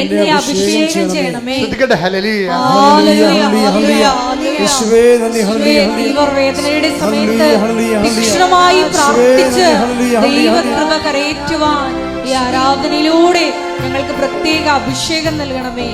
ഹല്ലേലൂയ. മഹത്വം മഹത്വം. ദൈവപിതാവേ നന്ദി, ദൈവപിതാവേ ആരാധന. കൃപമതിയേ കൃപമതിയേ അളവില്ലാത്ത കൃപമതിയേ കൃപമതിയേ കൃപമതിയേ അളവില്ലാത്ത കൃപമതിയേ. ജീവിതത്തിൽ ഉണ്ടാകുന്ന കളർ വ്യത്യാസങ്ങൾ, കാലാവസ്ഥ ഭേദങ്ങൾ, അതിനെ സുവിശേഷ വിഹിതമായി എങ്ങനെ സമീപിക്കണം, എങ്ങനെ ആത്മാവിൽ അഭിഷേകം പ്രാപിക്കണം എന്നൊക്കെയാണ് ഇപ്പോൾ പരിശുദ്ധാത്മാവ് കർത്താവിൻ്റെ തിരുവുദ്ധാനത്തിൻ്റെ ഫലങ്ങളുടെ ഭാഗമായിട്ട് പറഞ്ഞുകൊണ്ടിരിക്കുന്നത്. ഇപ്പോൾ ഇതിൻ്റെ വിഷയം നമ്മൾ തുടങ്ങി എങ്ങനെയാണ്, അതായത് നിങ്ങൾ യേശു ക്രിസ്തു, കൊളോസ്യൻസ് 3:1 വായിച്ച് ശ്രുതികട ഹല്ലേലൂയ. ഹല്ലേലൂയ ഹല്ലേലൂയ. യേശുവേ നന്ദി. ക്രിസ്തുവിനോടൊപ്പം പറഞ്ഞ ക്രിസ്തുവിനോടൊപ്പം നിങ്ങൾ ഉയർപ്പിക്കപ്പെട്ടെങ്കിൽ ദൈവത്തിന്റെ വലതുഭാഗത്ത് ഉപവിഷ്ടനായിരിക്കുന്ന ക്രിസ്തു വസിക്കുന്ന ഉന്നതത്തിലുള്ളവയെ അന്വേഷിക്കുവിൻ. എന്തെങ്കിലും ഒരു വിഷയം ഇവിടെ നമുക്ക് പരിഹാരം കാണുന്നില്ല എന്ന് കണ്ടാൽ പിന്നെ എന്ത് ചെയ്യണം? കർത്താവിൻ്റെ തിരുവുദ്ധാനത്തിൻ്റെ കൂടെ ഇത് കാഴ്ചവെച്ചിട്ട് എനിക്ക് എൻ്റെ നിത്യബഹുമതിക്ക് വേണ്ടി അത് കാഴ്ചവെക്കണമെന്ന് പറയണം. പിടിയിട്ടില്ല. അത് സ്റ്റീഫൻ അങ്ങനെ ചെയ്തത്. സ്റ്റീഫനെ ആദ്യത്തെ രക്തസാക്ഷി ആരാണ്? സ്റ്റീഫൻ എസ്തപ്പാനോസ് അല്ലേ? എസ്തപ്പാനോസിന് ഇതുപോലെ ചുറ്റും നിന്ന് കർത്താവിനെ പ്രഘോഷിച്ചതിൻ്റെ പേരിൽ ചുറ്റും നിന്ന് കല്ലെറിയുകയും. അപ്പോൾ എസ്തപ്പാൻ ഇതാണ് ചെയ്തത്. എസ്തപ്പാൻ ചെയ്തത് കണ്ടു പഠിച്ചതിലാണ് ഈ പൗലോസ് അന്ന് അവിടെ സാവൂളായിട്ട് നിൽപ്പുണ്ടായിരുന്നത്. അന്ന് എസ്തപ്പാനെ കൊന്നതിൻ്റെ കൂട്ടത്തിൽ ഒരു സാക്ഷികൾ ഉടുപ്പ് ഉരുവെച്ചത് ഈ സാവൂളിൻ്റെ അടുത്താണ്. അപ്പോൾ എസ്തപ്പാൻ എല്ലാവരും എസ്തപ്പാനെ ഇങ്ങനെ ആൾക്കാർ കല്ലെറിഞ്ഞ് കൊല്ലണ സമയത്ത് എസ്തപ്പാൻ മേലോട്ട് നോക്കിയായിരുന്നു. മേലോട്ട് നോക്കിയപ്പോൾ എസ്തപ്പാൻ സ്വരത്തെ വിളിച്ച് പറഞ്ഞായിരുന്നു, കല്യാണം പടപടാന്ന് വന്ന് കൂടണത്, തല പൊട്ടിക്കൊണ്ടിരിക്കുകയാണ്, മരിച്ചുകൊണ്ടിരിക്കുകയാണ്. അപ്പോൾ എസ്തപ്പാൻ മേലോട്ട് നോക്കിയപ്പോൾ പറഞ്ഞ്, സ്വർഗം തുറന്നിരിക്കണ ഞാൻ കാണുന്നുണ്ട്, പിതാവിൻ്റെ വലത് ഭാഗത്ത് മനുഷ്യപുത്രൻ ഇരിക്കണമെന്ന്. എന്നിട്ട് പറയും, യേശുവേ എന്ന് പറഞ്ഞിട്ട് തിരുവുദ്ധാനം ചെയ്ത് യേശുവിനെ സ്വർഗത്തിൽ എസ്തപ്പാൻ കാണും. പറയും, യേശുവേ ഈ തെറ്റുകൾ, ഇവർക്ക് കാര്യങ്ങൾ അറിയാൻ പാടില്ല, എന്നെ കൊല്ലണത്, അത് ഇവരുടെ മേൽ ചുമത്തരുത് എന്ന് പറഞ്ഞ് ഇവർക്ക് വേണ്ടി പ്രാർത്ഥിക്കും. അത് ഈ സാവുള് കേൾക്കും. ആ വാഹാകെന്ന് വായിച്ചേ, അപ്പോസ്തല പ്രവർത്തനം 7:55. എന്നാൽ അവൻ പരിശുദ്ധാത്മാവിനാൽ നിറഞ്ഞ് സ്വർഗത്തിലേക്ക് നോക്കി ദൈവത്തിന്റെ മഹത്വം ദർശിച്ചു. അതാണ് സ്റ്റീഫനെ കല്ലെറിഞ്ഞപ്പോഴ് അവൻ്റെ തല പൊട്ടി തലച്ചോർ ചെതറണ സമയത്ത് അവനവരെ തന്തയ്ക്ക് വിളിക്കുകയും തെറിവിളിക്കുകയല്ല ചെയ്തത്. സാവുൾ എന്ന് പറയുന്ന പൗലോസ് അപ്പോസ്തലൻ്റെ ആദ്യ വേർഷൻ പുള്ള ഗൃഹസ്ഥാശ്രമ കാലത്ത് സംഭവിച്ചതാണ്. അപ്പോഴും സാക്ഷികൾ വായിച്ച് 7:58 അവർ അവനെ നഗരത്തിന് പുറത്താക്കി കല്ലെറിഞ്ഞു. സ്റ്റീഫനെ നഗരത്തിന് പുറത്താക്കി കല്ലെറിഞ്ഞു. സാക്ഷികൾ തങ്ങളുടെ കല്ലെറിയാൻ നേരത്തെ ആചാരം അനുസരിച്ച് അവരുടെ വസ്ത്രങ്ങൾ മാറ്റിയിട്ട് അവര് കല്ലെറിയാൻ വേണ്ടി പോവുകയാണ്. ആ സാക്ഷികൾ തങ്ങളുടെ വസ്ത്രങ്ങൾ സാവുൾ എന്ന ഒരു യുവാവിന്റെ കാൽക്കൽ അഴിച്ചു വെച്ചു. ഈ സാവുളാണ് പൗലോസ് അപ്പോസ്തലൻ. അങ്ങേര് അന്ന് കൊല്ലണ കൂട്ടത്തിൽ കൂടിയ ആളാണ്. ഈ സാവുളിൻ്റെ കാൽക്കൽ സാക്ഷികൾ വസ്ത്രങ്ങൾ അഴിച്ചു വെച്ചു. അപ്പം സാവുൾ കണ്ട കാഴ്ചയാണ് എന്താണ്? സ്റ്റീഫൻ മേലോട്ട് കണ്ടായിരുന്നു. എന്നിട്ട് ആരെ കണ്ട്? എന്നിട്ട് ശിവൻ പറഞ്ഞു, സ്വർഗം തുറന്നിരിക്കണ കാണുന്നുണ്ട്, പിതാവിൻ്റെ വലത് ഭാഗത്ത് ഞാൻ സ്നേഹിക്കുന്ന, എനിക്ക് എന്നെ വീണ്ടെടുത്ത കർത്താവ് ഉയർത്തെഴുന്നേറ്റ് അവൻ്റെ കൂടെ വസിക്കുന്നു എന്ന് പറയും. കർത്താവേ, ഈ തെറ്റ്, ഇവർ കാണിക്കുന്ന കാര്യങ്ങൾ, എൻ്റെ കൊലപാതകം പോലും ഇവരുടെ മേൽ അങ്ങ് ചിന്തരുത്. അങ്ങ് കുറിച്ച് കിടന്ന് പ്രാർത്ഥിച്ചപ്പോൾ ഞാൻ പ്രാർത്ഥിക്കുകയാണ്, ഈ തെറ്റുകൾ ഇവരുടെ മേൽ ചിന്തരുത് എന്ന് പറയും. അപ്പം അന്ന് അത് കേട്ട്, അത് ആരാണ് കേട്ടത്? സാവുളാണ് കേട്ടത്. സാവുൾ അന്നും ഒരു സംഭ്രമമായിപ്പോയി. കാര്യം സാവുൾ ഒരിക്കലും കേൾക്കാത്തൊരു സംഭവമാണ്. കൊല്ലുന്നവൻ, കൊല്ലപ്പെടുന്നവൻ ഇര വേട്ടക്കാരന് വേണ്ടി പ്രാർത്ഥിക്കണേ. എന്തൊരു കഥയാണ്! അതാണ് ക്രിസ്ത്യാനിറ്റി എന്ന് പറയണത്. ഇര വേട്ടക്കാരന് വേണ്ടി പ്രാർത്ഥിക്കുന്ന സാവൂള്, സ്റ്റീഫൻ തന്നെ കൊല്ലുന്നവർക്ക് വേണ്ടി പ്രാർത്ഥിക്കണാണ് കാണുന്നത്. ഈ കാര്യങ്ങൾ ചിന്തിച്ച് അന്നും പോലെ തന്നെ സാവൂളിനെ ഇടറാൻ തുടങ്ങിയതാണ്. സാവൂൾ ഇടറിയത് സ്റ്റീഫൻ്റെ കൊലപാതകത്തിലാണ് ഇടറിയത്. അപ്പോഴും ഇവനെ കണ്ട യേശു ആരാണ് എന്ന് അന്ന് മുതൽ സാവൂൾ അന്വേഷിക്കുന്നുണ്ട്. യേശുവിനെ കണ്ട യേശു ആരാണ് എന്ന് സാവൂൾ ആലോചിക്കുന്നുണ്ട്. അങ്ങനെ ആലോചിച്ച് പോണ സമയത്ത് തന്നെ ടക്ക് എന്നൊരു മിന്നൽ പിണർ വീണിട്ട് സാവൂൾ നിലത്തൂടെ പറയും, നീ പീഡിപ്പിക്കുന്ന ഈശോ ആണ് ഞാൻ എന്ന് പറയും. എന്ന് വെച്ചാൽ എൻ്റെ അർത്ഥം നീ പീഡിപ്പിക്കുന്നതല്ല, നീ അന്വേഷിക്കുന്ന ആളാണ് ഞാൻ. നീ ഇപ്പം പീഡിപ്പിക്കുന്നു, പക്ഷേ എന്നാലും നീ എന്നെ അന്വേഷിക്കുന്നുണ്ട്. സ്റ്റീഫൻ്റെ അന്ത്യമായ യാത്രയിൽ അവൻ നിലപാടെടുത്തില്ലേ? അവൻ ശത്രുക്കൾക്ക് വേണ്ടി പ്രാർത്ഥിച്ചുകൊണ്ട് തന്നെ പീഡിപ്പിക്കുന്നവരെ ആശീർവദിച്ച സുവിശേഷത്തിൻ്റെ ശക്തി സ്റ്റീഫൻ കാണിച്ചില്ലേ? അന്ന് മുതൽ സാവൂൾ നീ എന്നെ അന്വേഷിക്കുകയായിരുന്നു. നീ പീഡിപ്പിക്കുന്ന യേശു എന്നതിനേക്കാളുപരി അന്ന് സാവൂൾ തർജ്ജമ ചെയ്ത് മനസ്സിലാക്കിയത് നീ അന്വേഷിക്കുന്ന യേശുവാണ് ഞാനെന്നാണ്. നീ അന്വേഷിക്കുന്ന യേശുവിനെ തന്നെയാണ് അവൻ സ്വർഗത്തിലേക്ക് നോക്കിയത്. അതുകൊണ്ടാണ് സാവൂൾ പിന്നീട് പറയണത്, കൊളോസ്യ ലേഖനം എഴുതുമ്പോൾ തൻ്റെ അനുഭവങ്ങളാണ് പറയണത്. എന്താണ്? നിങ്ങൾ ക്രിസ്തുവിനോടുകൂടി ഉയർപ്പിക്കപ്പെട്ടെങ്കിൽ പറഞ്ഞ്, നിങ്ങൾ ക്രിസ്തുവിനോടുകൂടെ ഉയർപ്പിക്കപ്പെട്ടെങ്കിൽ ഉന്നതങ്ങളിലെ കാര്യങ്ങൾ അന്വേഷിക്കുവേൻ. ഉന്നതങ്ങളിലെ കാര്യങ്ങൾ അന്വേഷിക്കുവേൻ. അപ്പം നമ്മൾ ഈ വചനം കേൾക്കുന്നതിൻ്റെ ഉദ്ദേശം എന്താ? ചിലർ പള്ളിയിൽ നിന്ന് മാറാതെ നടക്കുന്നതിൻ്റെ ഉദ്ദേശം എന്താണ്? ഉന്നതങ്ങളിലെ കാര്യങ്ങൾ അന്വേഷിക്കാനാണ്. അതാണ് വിഷയം. എന്തെങ്കിലും ക്ലേശങ്ങൾ ഉണ്ടാകുമ്പോൾ നമുക്ക് അടിസ്ഥാന ഘടകം എന്താണ്? നമ്മളെ വീണ്ടെടുക്കാനുള്ള ഉന്നതങ്ങളിലെ കാര്യങ്ങളാണ്. ഉടമ്പടിയും അന്വേഷിക്കണത് എന്താണ്? ഉന്നതങ്ങളിലെ കാര്യങ്ങളാണ്. എന്നുവെച്ചാൽ ഈ വിഷയത്തെക്കുറിച്ച് ദൈവിക നിലപാട് എന്താണ്? ഇത് മാറ്റാൻ പറ്റുന്നതാണെങ്കിൽ അവർക്ക് വീഞ്ഞില്ല എന്ന് പറഞ്ഞപ്പോഴേ വായ്പ വാങ്ങിക്കാനും വാടകയ്ക്ക് എടുക്കാനും കഴിവുണ്ടായിട്ട് പോലും കർത്താവ് അത് കണക്കാക്കാതെ വെള്ളം വീഞ്ഞാക്കി കൊടുത്തെങ്കിലേ നിൻ്റെ എല്ലാ വിഷയങ്ങൾക്കും പരിഹാരമുണ്ട്. നിൻ്റെ വിഷയങ്ങൾക്ക് എന്തിനെങ്കിലും പരിഹാരമില്ലെങ്കിൽ അത് നീ അന്വേഷിക്കേണ്ടത് തിരുവുത്ഥാനത്തിൽ കൃപയായി ആർജിക്കാൻ വേണ്ടി ദൈവത്തിൻ്റെ കുറിച്ച് സന്തോഷം സ്വീകരിച്ചുകൊണ്ട് ഉയർത്തുന്നതിൻ്റെ കർത്താവിനെ നോക്കിക്കൊണ്ട് വേണം നീ മുന്നോട്ട് നടക്കാൻ. കൈയടിച്ച് ശ്രദ്ധിക്കട്ടെ.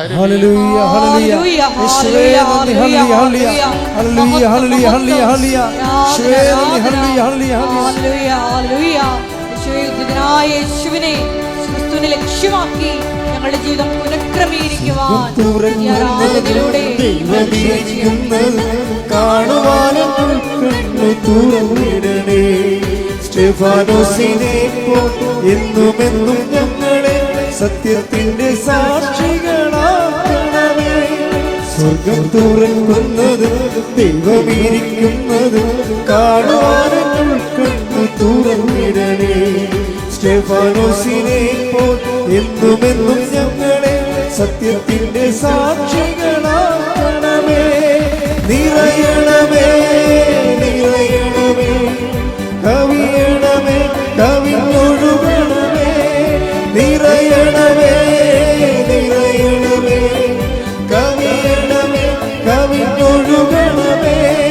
നിറയണമേ നിറയണമേ കവിയണമേ കവിഞ്ഞൊഴുകണമേ.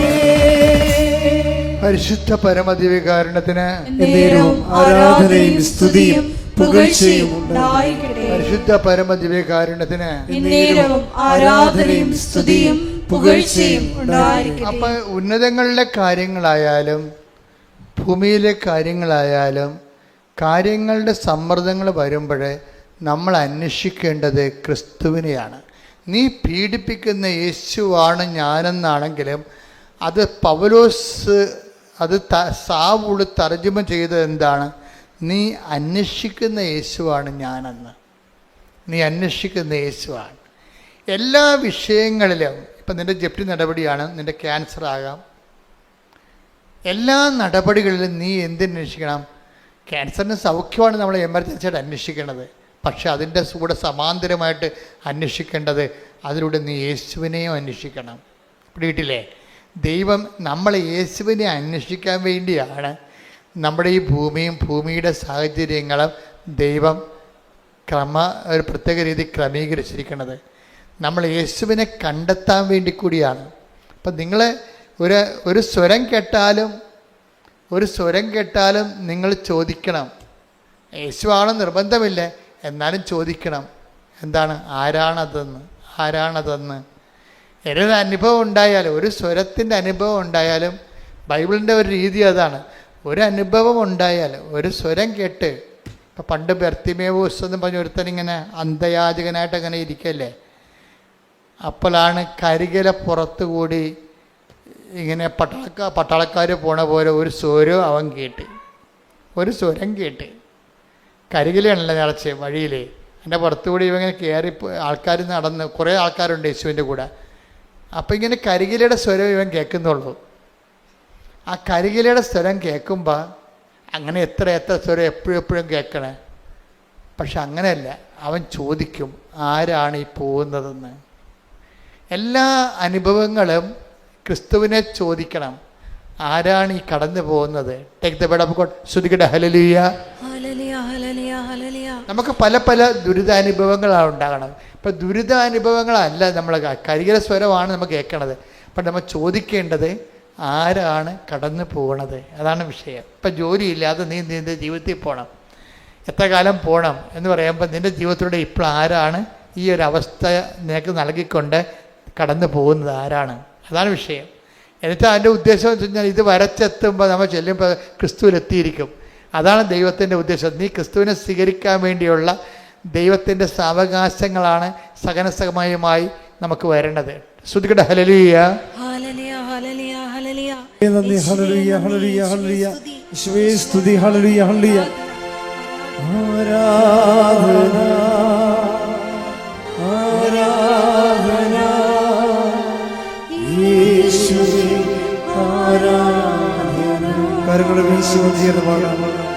ആരാധന, ആരാധന യേശുവേ, ആരാധന. അപ്പോൾ ഈ ബർത്തിമേവൂസിനെ സംബന്ധിച്ചിടത്തോളം നസറായന യേശുവാണ് കടന്നു പോകുന്നതെന്ന് അവൻ ചോദിച്ച് മനസ്സിലാക്കി. ആരാണ് ഈ കടന്നു പോകുന്നതെന്ന് അവൻ ചോദിച്ചു. അപ്പോൾ ആൾക്കാർ പറഞ്ഞു നസറായന യേശുവാണ് കടന്നു പോകുന്നത്. ലൂക്ക 18:35-36. ലൂക്ക 18:35-36. അവൻ ജെറീക്കോയെ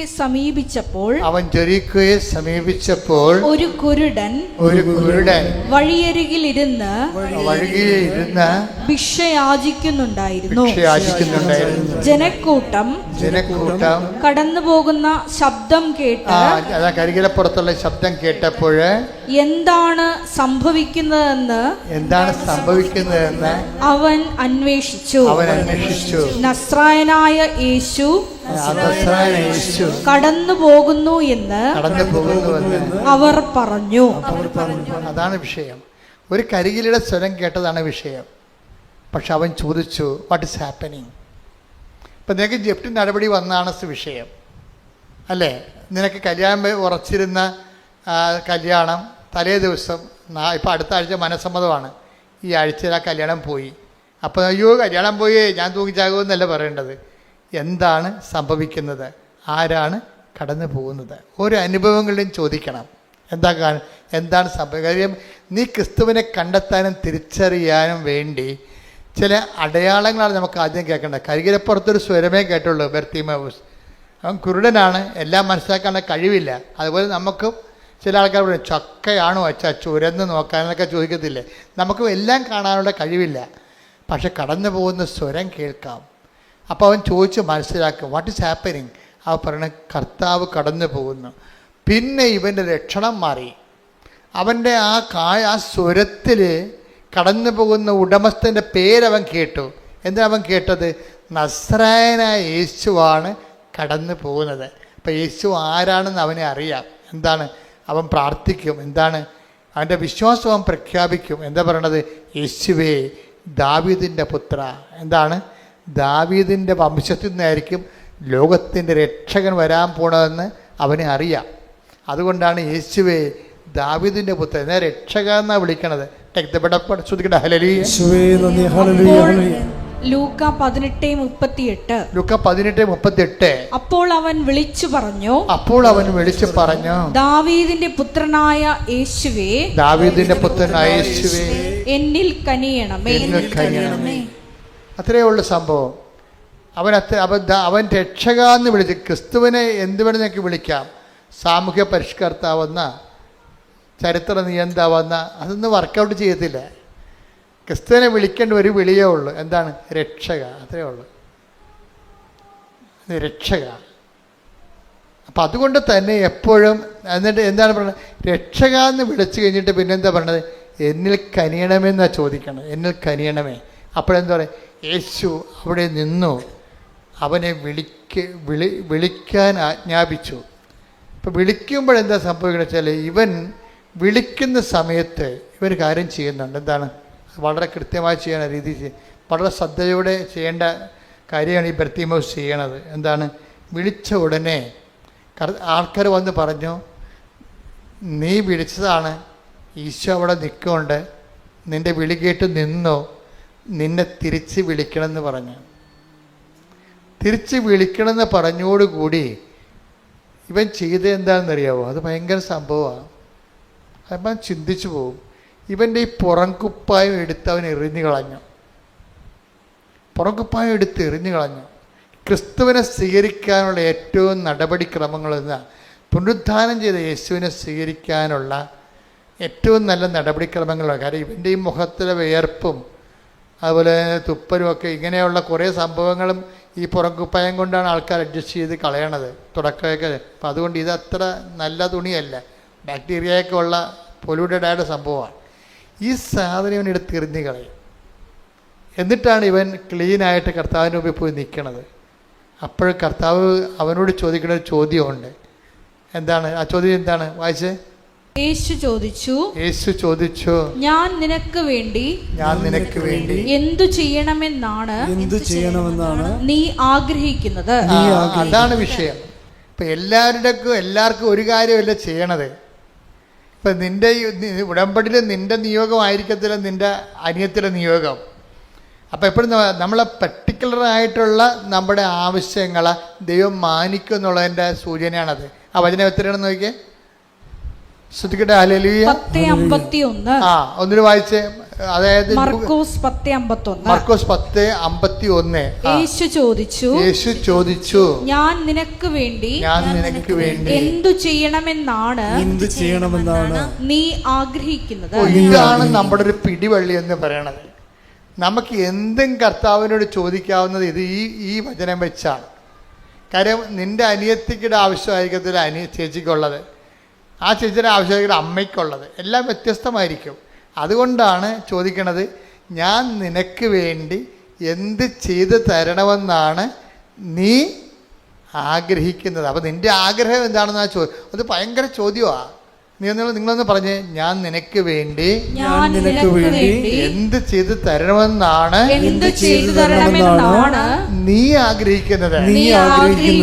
എൻ്റെ അർത്ഥം വെച്ചാൽ നമ്മുടെ നിയോഗങ്ങളെല്ലാം നിറവേറുമെന്നല്ല എൻ്റെ അർത്ഥം.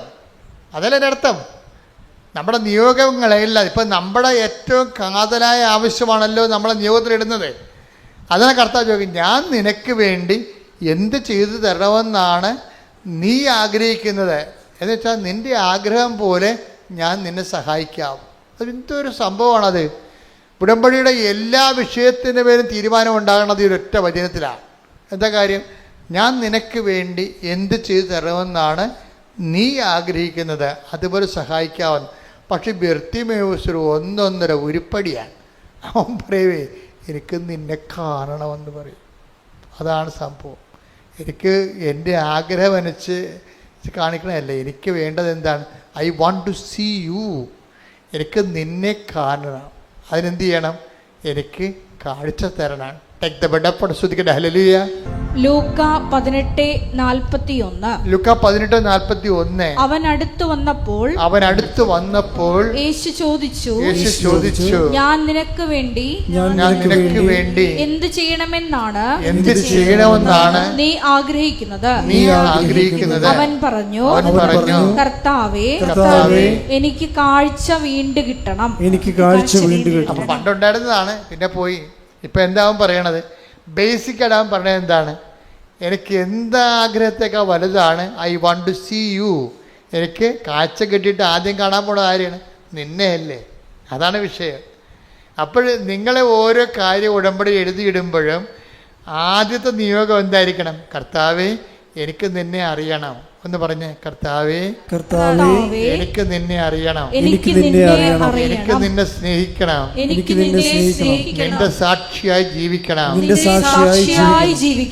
എന്നെ അറിവിന്റെ അനുഭവ തലങ്ങളിലേക്ക് ഉയർത്തണമേ. Price the Lord. ഈ സാക്ഷിയായി ജീവിക്കാമെന്ന് പറഞ്ഞാൽ മാത്രമേ കാര്യം. ഇപ്പം നമ്മൾ 10:41 വായിച്ചില്ലേ? ആർക്കാണ് ദൈവത്തിൻ്റെ അടയാളം കിട്ടണത്? സാക്ഷികൾക്കാണ് കിട്ടണത്. നടപടി പുസ്തകം 10:41 വായിച്ചേ. അപ്പോസ്തല പ്രവർത്തനങ്ങൾ 10:41. എല്ലാവർക്കുമല്ല സാക്ഷികളായി ദൈവം മുൻകൂട്ടി തിരഞ്ഞെടുത്ത ഞങ്ങൾക്ക് മാത്രം. 10:40. എന്നാൽ ദൈവം അവനെ 3-ാം ദിവസം ഉയർപ്പിക്കുകയും പ്രത്യക്ഷനാക്കുകയും ചെയ്തു. എല്ലാവർക്കുമല്ല സാക്ഷികളായി ദൈവം മുൻകൂട്ടി തിരഞ്ഞെടുത്ത ഞങ്ങൾക്ക് മാത്രം. ദൈവം ഈ പ്രത്യക്ഷനാക്കുന്നതും അടയാളങ്ങൾ നമുക്ക് നൽകുന്നത് ബേസിക്കായിട്ട് ആർക്കാണ്? സാധാരണ വിശ്വാസികൾക്കല്ല. പിന്നെന്താണ്? സാക്ഷികൾക്കാണ്. അതാണ് എൻ്റെ വിഷയം വരുന്നത്. അതുകൊണ്ട് തന്നെ ഉടമ്പടിയിൽ നിങ്ങൾ ഇപ്പോൾ പത്രം കൊണ്ടേ കൊടുക്കുകയാണ്. നിങ്ങൾ സുവിശേഷത്തിൻ്റെ സാക്ഷിയാകുകയാണ്. അപ്പോൾ നിങ്ങൾക്ക് പ്രത്യക്ഷീകരണത്തിൻ്റെ അടയാളം കിട്ടാനുള്ള വലിയ സാധ്യതയാണ് ഈ സാക്ഷ്യം തുറന്നു തരണത്. നിങ്ങൾ ആൾക്കാർക്ക് ഭക്ഷണം കൊടുക്കുന്നവരുണ്ട്, അതുപോലെ തന്നെ ഉപവിപ്രവർത്തനം ചെയ്ത് കൊടുക്കുന്നവരുണ്ട്, നിങ്ങൾ ക്ഷമിക്കാതെക്കാൻ പറ്റാത്തവരോട് നിങ്ങൾ ക്ഷമിക്കുന്നവരുണ്ട്. സുവിശേഷം അനുസരിച്ച് നിങ്ങൾ ജീവിക്കുകയാണ് ചെയ്യണത്. അപ്പോഴും നിങ്ങൾ ബേസിക്കായിട്ട് എന്താ ചെയ്യണത്? നിങ്ങൾ സാക്ഷികളാകുകയാണ്. അപ്പോൾ എല്ലാവർക്കുമല്ല, പ്രത്യക്ഷീകരണത്തിൻ്റെ അടയാളങ്ങൾ ലഭിക്കുന്ന ആർക്കാണ്? സാക്ഷികൾക്കാണ്. അതുകൊണ്ട് എന്താണ് കർത്താവ് പറയുന്നത്? ഇവയ്ക്ക് നിങ്ങളാണല്ലോ സാക്ഷികൾ. Take the word of God. ശ്രുതിക്കട്ടെ. ഹല്ലേലൂയ, ഹല്ലേലൂയ, ഹല്ലേലൂയ, ഹല്ലേലൂയ, ഹല്ലേലൂയ. യേശുവേ നന്ദി. ഹല്ലേലൂയ, ഹല്ലേലൂയ, ഹല്ലേലൂയ. യേശുവേ ആരാധന, ആരാധന, ആരാധന. യേശുവേ നന്ദി. മഹത്വം, മഹത്വം, മഹത്വം, മഹത്വം. ഹല്ലേലൂയ, ഹല്ലേലൂയ. അപ്പോസ്തല പ്രവർത്തനം 5:32. ഈ സംഭവങ്ങൾക്ക് ഞങ്ങൾ സാക്ഷികളാണ്. തന്നെ അനുസരിക്കുന്നവർക്ക് ദൈവം പ്രദാനം ചെയ്യുന്ന പരിശുദ്ധാത്മാവ് ഇതിന് സാക്ഷിയാണ്. അപ്പൊ നമ്മുടെ സ്റ്റാറ്റസ് എന്ന് പറഞ്ഞാൽ എന്താണ്? ഒരു ഫെയ്ത്ത്ഫുൾ എന്ന് പറഞ്ഞ സ്റ്റാറ്റസ് ഇല്ല. ശരിക്കും പറഞ്ഞാൽ അത് വളരെ ലീസ്റ്റ് ആയിട്ടുള്ള സ്റ്റാറ്റസാണ്. ഏറ്റവും കുറഞ്ഞ ഒരു വിശ്വാസി എന്ന് പറയണത് ഒരു ഏറ്റവും വില കുറഞ്ഞ സ്റ്റാറ്റസാണ്. ബൈബിളിൽ അതിന് വലിയ ഈ ഓടയമ്പ ചെമ്പ പിച്ച അലൂമിനിയം എന്ന് പറഞ്ഞാൽ പഴയ അലൂമിനിയത്തിൻ്റെയൊക്കെ പഴയ പൊട്ടി അലൂമിനിയം കൊടുത്തിട്ട് പണ്ട് ഞാൻ ചെറുപ്പത്തിൽ പാല് മിഠായി മേടിക്കുമായിരുന്നു. അതുപോലെ വക്കുപൊട്ടി അലൂമിനിയത്തെ വരെ വിശ്വാസിക്കുള്ളൂ. ഒന്നും ചെയ്യാനില്ല. സ്റ്റാറ്റസ് എന്ന് പറയുന്നത്, ഫണ്ടമെൻ്റൽ സ്റ്റാറ്റസ് എന്ന് പറയുന്നത് സാക്ഷിയാണ്. ശരിക്കും ഇവയ്ക്ക് നിങ്ങളാണല്ലോ സാക്ഷികൾ. ഈ പ്രത്യക്ഷീകരണം എല്ലാവർക്കും അല്ലെന്ന് വെച്ചാൽ വിശ്വാസികൾ എല്ലാവർക്കും അല്ലെന്നാണ് അർത്ഥം. പിന്നെ ആർക്കാണ് പ്രത്യക്ഷീകരണത്തിൻ്റെ ഫലം കിട്ടിയത്? സാക്ഷികളായി തിരഞ്ഞെടുത്തവർക്കപ്പെട്ട് കാണാം. അപ്പം അതുകൊണ്ട് നിങ്ങൾ ചെയ്യുന്ന ഉടമ്പടി ചെയ്യുന്ന ഓരോ വിഷയവും സുവിശേഷത്തിൻ്റെ സാക്ഷ്യമായിട്ട് വേണം എടുക്കാൻ.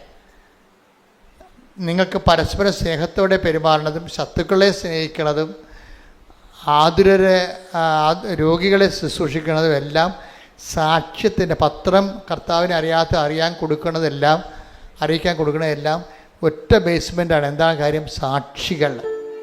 അപ്പം നിങ്ങൾ പ്രാർത്ഥിക്കേണ്ടത് എന്താണ്? ഞങ്ങളെ കർത്താവിൻ്റെ ലൂക്ക 24:48 നിങ്ങൾ ഇവയ്ക്ക് സാക്ഷികളാണ്. അതായത് സാക്ഷ്യം എന്നുള്ള വിഷയത്തിന് മാത്രമേ ദൈവം മുൻഗണന കൊടുക്കുന്നുള്ളൂ. അപ്പം അതുകൊണ്ട് തന്നെ നമ്മളൊരു കേവല വിശ്വാസിയായിട്ട് ജീവിച്ച് മരിച്ചിട്ട് ഒരു കഥയുമില്ല. സാക്ഷികളാകാൻ വേണ്ടിയാണ് ദൈവം ഉടമ്പടി നിങ്ങളെ ഒരുക്കുന്നത്.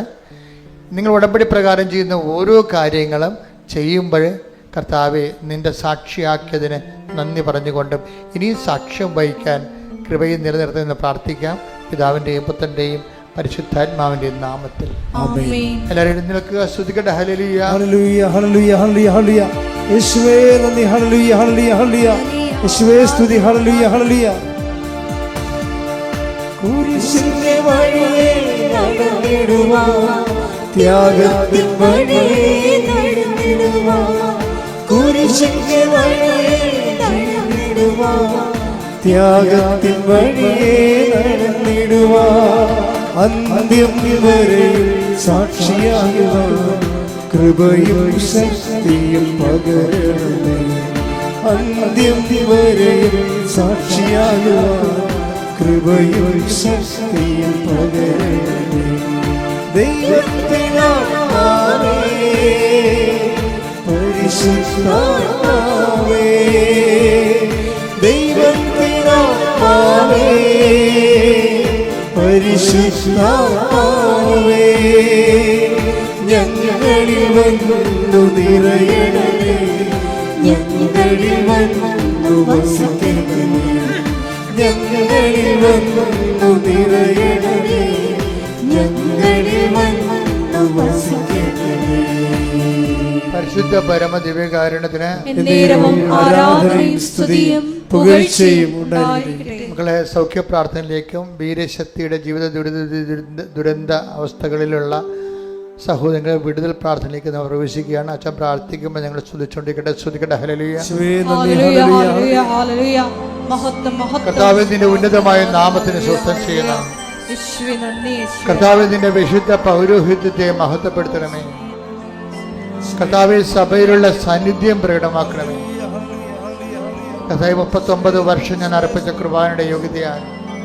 കൃപാസനത്താറെ ജീവനോടെ പ്രത്യക്ഷപ്പെട്ട പരിശുദ്ധ അമ്മയുടെ മാധ്യസ്ഥത്തിലെ ഈ അൾത്താറയിൽ നടന്ന 10,000-കണക്കിന് ആരാധന ശക്തിയാൽ കൃപാസനം കഴിഞ്ഞ് 34 വർഷം നടത്തിയിട്ടുള്ള ലക്ഷക്കണക്കിന് അഖണ്ഡ ജപമാലയുടെ ശക്തിയാൽ അങ്ങനെ അവകാശമോഖര്യമാകുന്ന അങ്ങനെ മക്കൾക്ക് വേണ്ടി പ്രാർത്ഥിക്കാൻ കർത്താവേ, അന്ധന് കാഴ്ച നൽകിയവനെ, കർത്താവെ ചുവടിന് കേളി നൽകിയവനെ, കർത്താവ് ഊമന് സംഭാഷണം നൽകിയവനെ, നിന്റെ തിരുമുറുപാർന്ന് വലതു കരം അങ്ങനെ മക്കളുടെ ശിരസ് വെക്കണമേ എന്ന് പ്രാർത്ഥിക്കുന്ന ക്യാൻസർ രോഗങ്ങൾ, കരൾ രോഗങ്ങൾ, ഹൃദയ രോഗങ്ങൾ, എപ്പിലെപ്സി രോഗങ്ങൾ, പിസിഒഡി രോഗങ്ങൾ, എല്ലാ രോഗങ്ങളും കർത്താവെ ഈ നിമിഷം കർത്താവ് നിന്റെ വിശുദ്ധമായ രക്തത്താൽ സ്പർശിക്കണമേ, വിശുദ്ധമായ രക്തം കഴുകണമേ എന്ന് പ്രാർത്ഥിക്കുന്ന കർത്താവെ, യേശുവിൻ്റെ ഉന്നതമായ നാമത്തിൽ, സഭയുടെ അധികാരത്തിൽ, കുരിശിൻ്റെ അടയാളത്തിൽ, ദൈവശക്തിയാൽ മാരകരോഗങ്ങളെ യേശുവിൻ്റെ നാമത്തിൽ മാറിപ്പോകട്ടെ.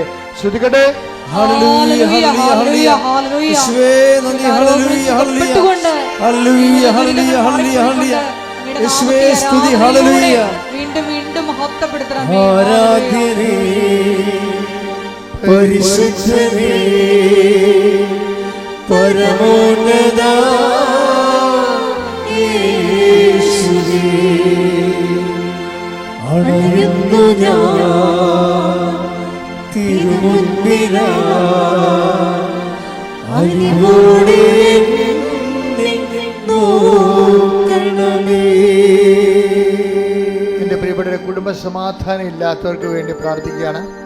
പരഭർത്തകന്മാരെ പിരിഞ്ഞു താമസിക്കുന്നവരെ, ഒരുമിച്ച് ജീവിക്കാൻ ആഗ്രഹിക്കുന്നവരെ, കടകമ്പോളങ്ങൾ കൊണ്ട് ജീവിതം, അതുപോലെ തന്നെ ചെറിയ ഉപത്തൊഴിലുകളൊക്കെ ചെയ്തുകൊണ്ട് അന്നു വേണ്ട ആഹാരത്തിന് വേണ്ടി പരിശ്രമിക്കുന്നവരെ, അങ്ങനെ അവരുടെ ജീവിത മാർഗങ്ങൾ മുട്ടിപ്പോകുന്നവരെ, അങ്ങനെ എല്ലാവരെയും ഓർത്തുകൊണ്ട് പ്രാർത്ഥിക്കുന്ന കർത്താവേ, കുഞ്ഞുങ്ങളെ ഓർത്ത് പ്രാർത്ഥിക്കുന്ന, സ്കൂൾ കുഞ്ഞുങ്ങളെ പരീക്ഷ കഴിഞ്ഞവരെ ഓർത്ത് പ്രാർത്ഥിക്കുന്ന, അവരുടെ പരീക്ഷകളിൽ കർത്താവ് ഉന്നതമായ വിജയം കൈവരിച്ചുകൊണ്ട് അവർക്ക് ഉന്നതമായ ഭാവി വിദ്യാഭ്യാസം ഭാസ്വരമാക്കുന്നതിന് വേണ്ടി പ്രാർത്ഥിക്കുന്ന ശ്രുതികടെ കർത്താവിൻ്റെ ഉന്നതമായ നാമം. കർത്താവേ, നിന്റെ വിശുദ്ധ പൗരോഹിത്യത്തെ മഹത്വപ്പെടുത്തണമേ. കർത്താവേ, സഭയിലുള്ള സാന്നിധ്യം പ്രകടമാക്കണമേ. അമ്മയെ പരിശുദ്ധമ്മ ദേവമാതാവെ കൃപാസ്ഥാനത്താറെ ജീവനോടെ പ്രത്യക്ഷപ്പെട്ട പരിശുദ്ധ അമ്മയുടെ മാധ്യസ്ഥത്തിൽ കർത്താവെ, ഇപ്പോൾ പ്രാർത്ഥിക്കുന്ന ഈ ഓൺലൈനിലുള്ളവരെയും വൃത്താടത്തിരിക്കുന്നവർക്ക് വേണ്ടി പ്രാർത്ഥിക്കുന്നു, ജോലി ഇല്ലാത്തവർക്ക് വേണ്ടി പ്രാർത്ഥിക്കുന്നു, ജോലി തടഞ്ഞവർക്ക് വേണ്ടി പ്രാർത്ഥിക്കുന്നു, ജോലി നഷ്ടപ്പെട്ടവർക്ക് വേണ്ടി പ്രാർത്ഥിക്കുന്നു, പിരിച്ചുവിട്ടവർക്ക് വേണ്ടി പ്രാർത്ഥിക്കുന്നു, സസ്പെൻഷനിലായവർക്ക് വേണ്ടി പ്രാർത്ഥിക്കുന്നു, അവർ തിരികെ എടുക്കുന്നതിന് വേണ്ടി പ്രാർത്ഥിക്കുന്നു, ദൈവത്തിൻ്റെ ഭവനെ രഹിത ഓർത്ത് പ്രാർത്ഥിക്കുന്നു, വഴിയില്ലാത്തവരെ ഓർത്ത് പ്രാർത്ഥിക്കുന്നു. കർത്താവെ, ലോൺ പാസ്സാകാത്തവരെ സംബന്ധിച്ച് പ്രാർത്ഥിക്കുന്നു, സാമ്പത്തിക ബാധ്യതകളും ജപ്തി നടപടികളും നേരിടുന്നവരെ സ്ഥിതി പ്രാർത്ഥിക്കുന്നു. കുടുംബത്തിൽ വഴക്കുകൾ, കലഹങ്ങൾ, കൊലാഹലങ്ങൾ മൂലം സമാധാനം നഷ്ടപ്പെട്ടവർക്ക് വേണ്ടി കണ്ണീരില്ലാത്ത, ചോറുണ്ണാൻ പറ്റാത്ത രീതിയിൽ വെണ്ണീരോട് ജീവിക്കുന്നവർക്ക് വേണ്ടി പ്രാർത്ഥിക്കുന്നു. എൻ്റെ കർത്താവ്, അയൽവാസികളുടെ ഭിന്നതയും രൂക്ഷമായ മത്സരങ്ങളും കാരണം സമാധാനം നഷ്ടപ്പെട്ടവർക്ക് വേണ്ടി പ്രാർത്ഥിക്കുന്നു. എൻ്റെ കർത്താവിൻ്റെ ഉന്നതമായ നാമത്തിൽ സഭയുടെ അധികാരത്തിൽ കുറിച്ചിൻ്റെ അടയാളം ദൈവശക്തിയാൽ മാരക രോഗങ്ങൾ, തീരാ വേദനകൾ യേശുനാമത്തിൽ നാമത്തെ മാറിപ്പോകട്ടെ. ശ്രുതികട്ടെ. ഹല്ലേലൂയ, ഹല്ലേലൂയ, ഹല്ലേലൂയ, ഹല്ലേലൂയ. യേശുവേ നന്ദി. ഹല്ലേലൂയ, ആരാധനേ പരിശുദ്ധനേ പരമോന്നത യേശുവേ, അണയുന്നു ഞാൻ തിരുമുൻപിനായി,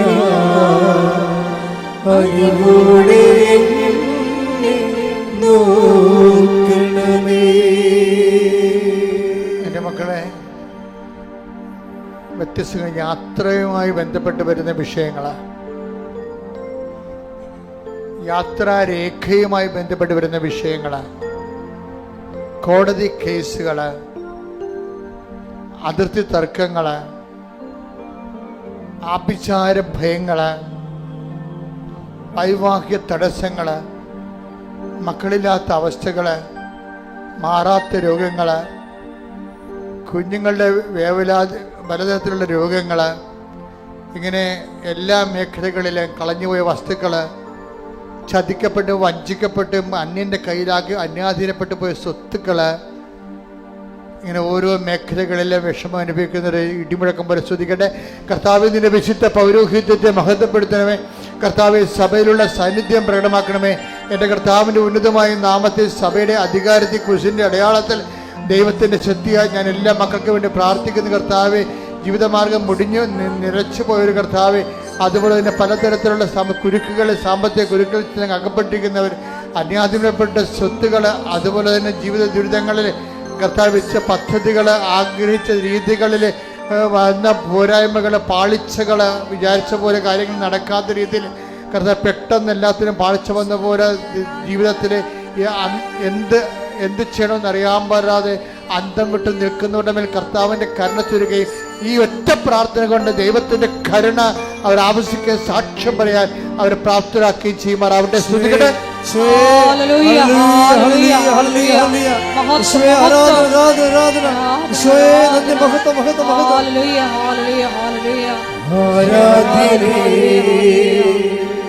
പരിശുദ്ധനേ പരമോന്നത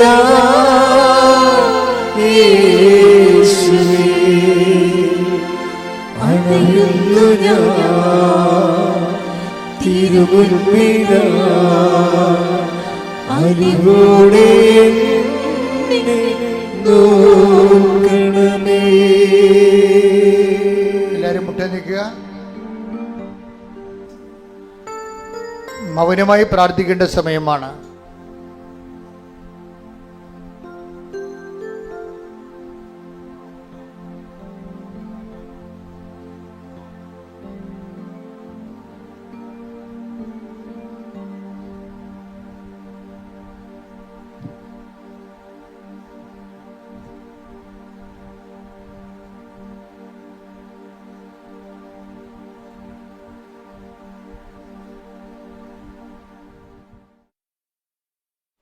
ഒരിക്കൽ കൂടി മരിയൻ ഉടമ്പടിയിൽ സമർപ്പിച്ചിരിക്കുന്ന എല്ലാ വിഷയങ്ങളും ദേവമാതാവിൻ്റെ മധ്യസ്ഥയിൽ ദിവ്യകാരുണ്യ സന്നിധിയിൽ സമർപ്പിച്ച് നമുക്കൊരു നിമിഷം മൗനമായിട്ട് പ്രാർത്ഥിക്കാം.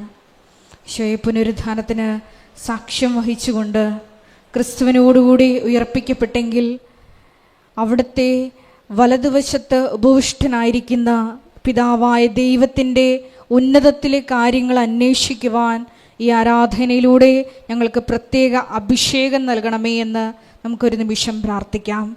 തീവ്ര വേദനയുടെ സമയത്ത് ഗത്സമനേലിൽ ഈശോ കൂടുതൽ തീക്ഷ്ണമായി പ്രാർത്ഥിച്ചതുപോലെ ഈശോയെ ഞങ്ങളുടെ ജീവിതത്തിൻ്റെ ക്ലേശകാലങ്ങളിലും കൂടുതൽ തീക്ഷ്ണമായി പ്രേക്ഷിത കാരുണ്യ പ്രവർത്തനങ്ങൾ ചെയ്ത് കൃപയിൽ നിന്നുകൊണ്ട് ദൈവശക്തി കരയേറ്റുവാൻ ഈ ആരാധനയിലൂടെ ഞങ്ങൾക്ക് അധിക അഭിഷേകം നൽകണമേ എന്ന് പ്രാർത്ഥിച്ചുകൊണ്ട് ശിരസ് നമിച്ച് നമുക്ക് ദിവ്യകാരുണ്യനാഥൻ്റെ ആശീർവാദം സ്വീകരിക്കാം.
പരിശുദ്ധ പരമ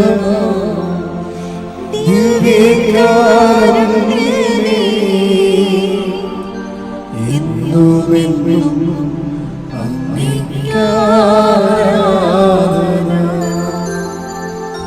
പരിശുദ്ധ പരമ ദിവ്യകാരുണ്യമേ, എന്നുമെന്നും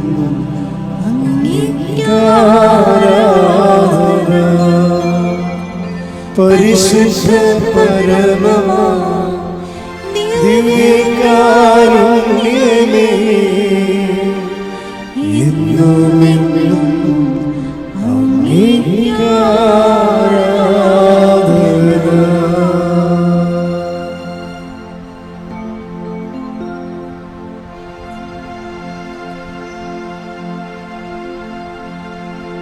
ആവേ ആവേ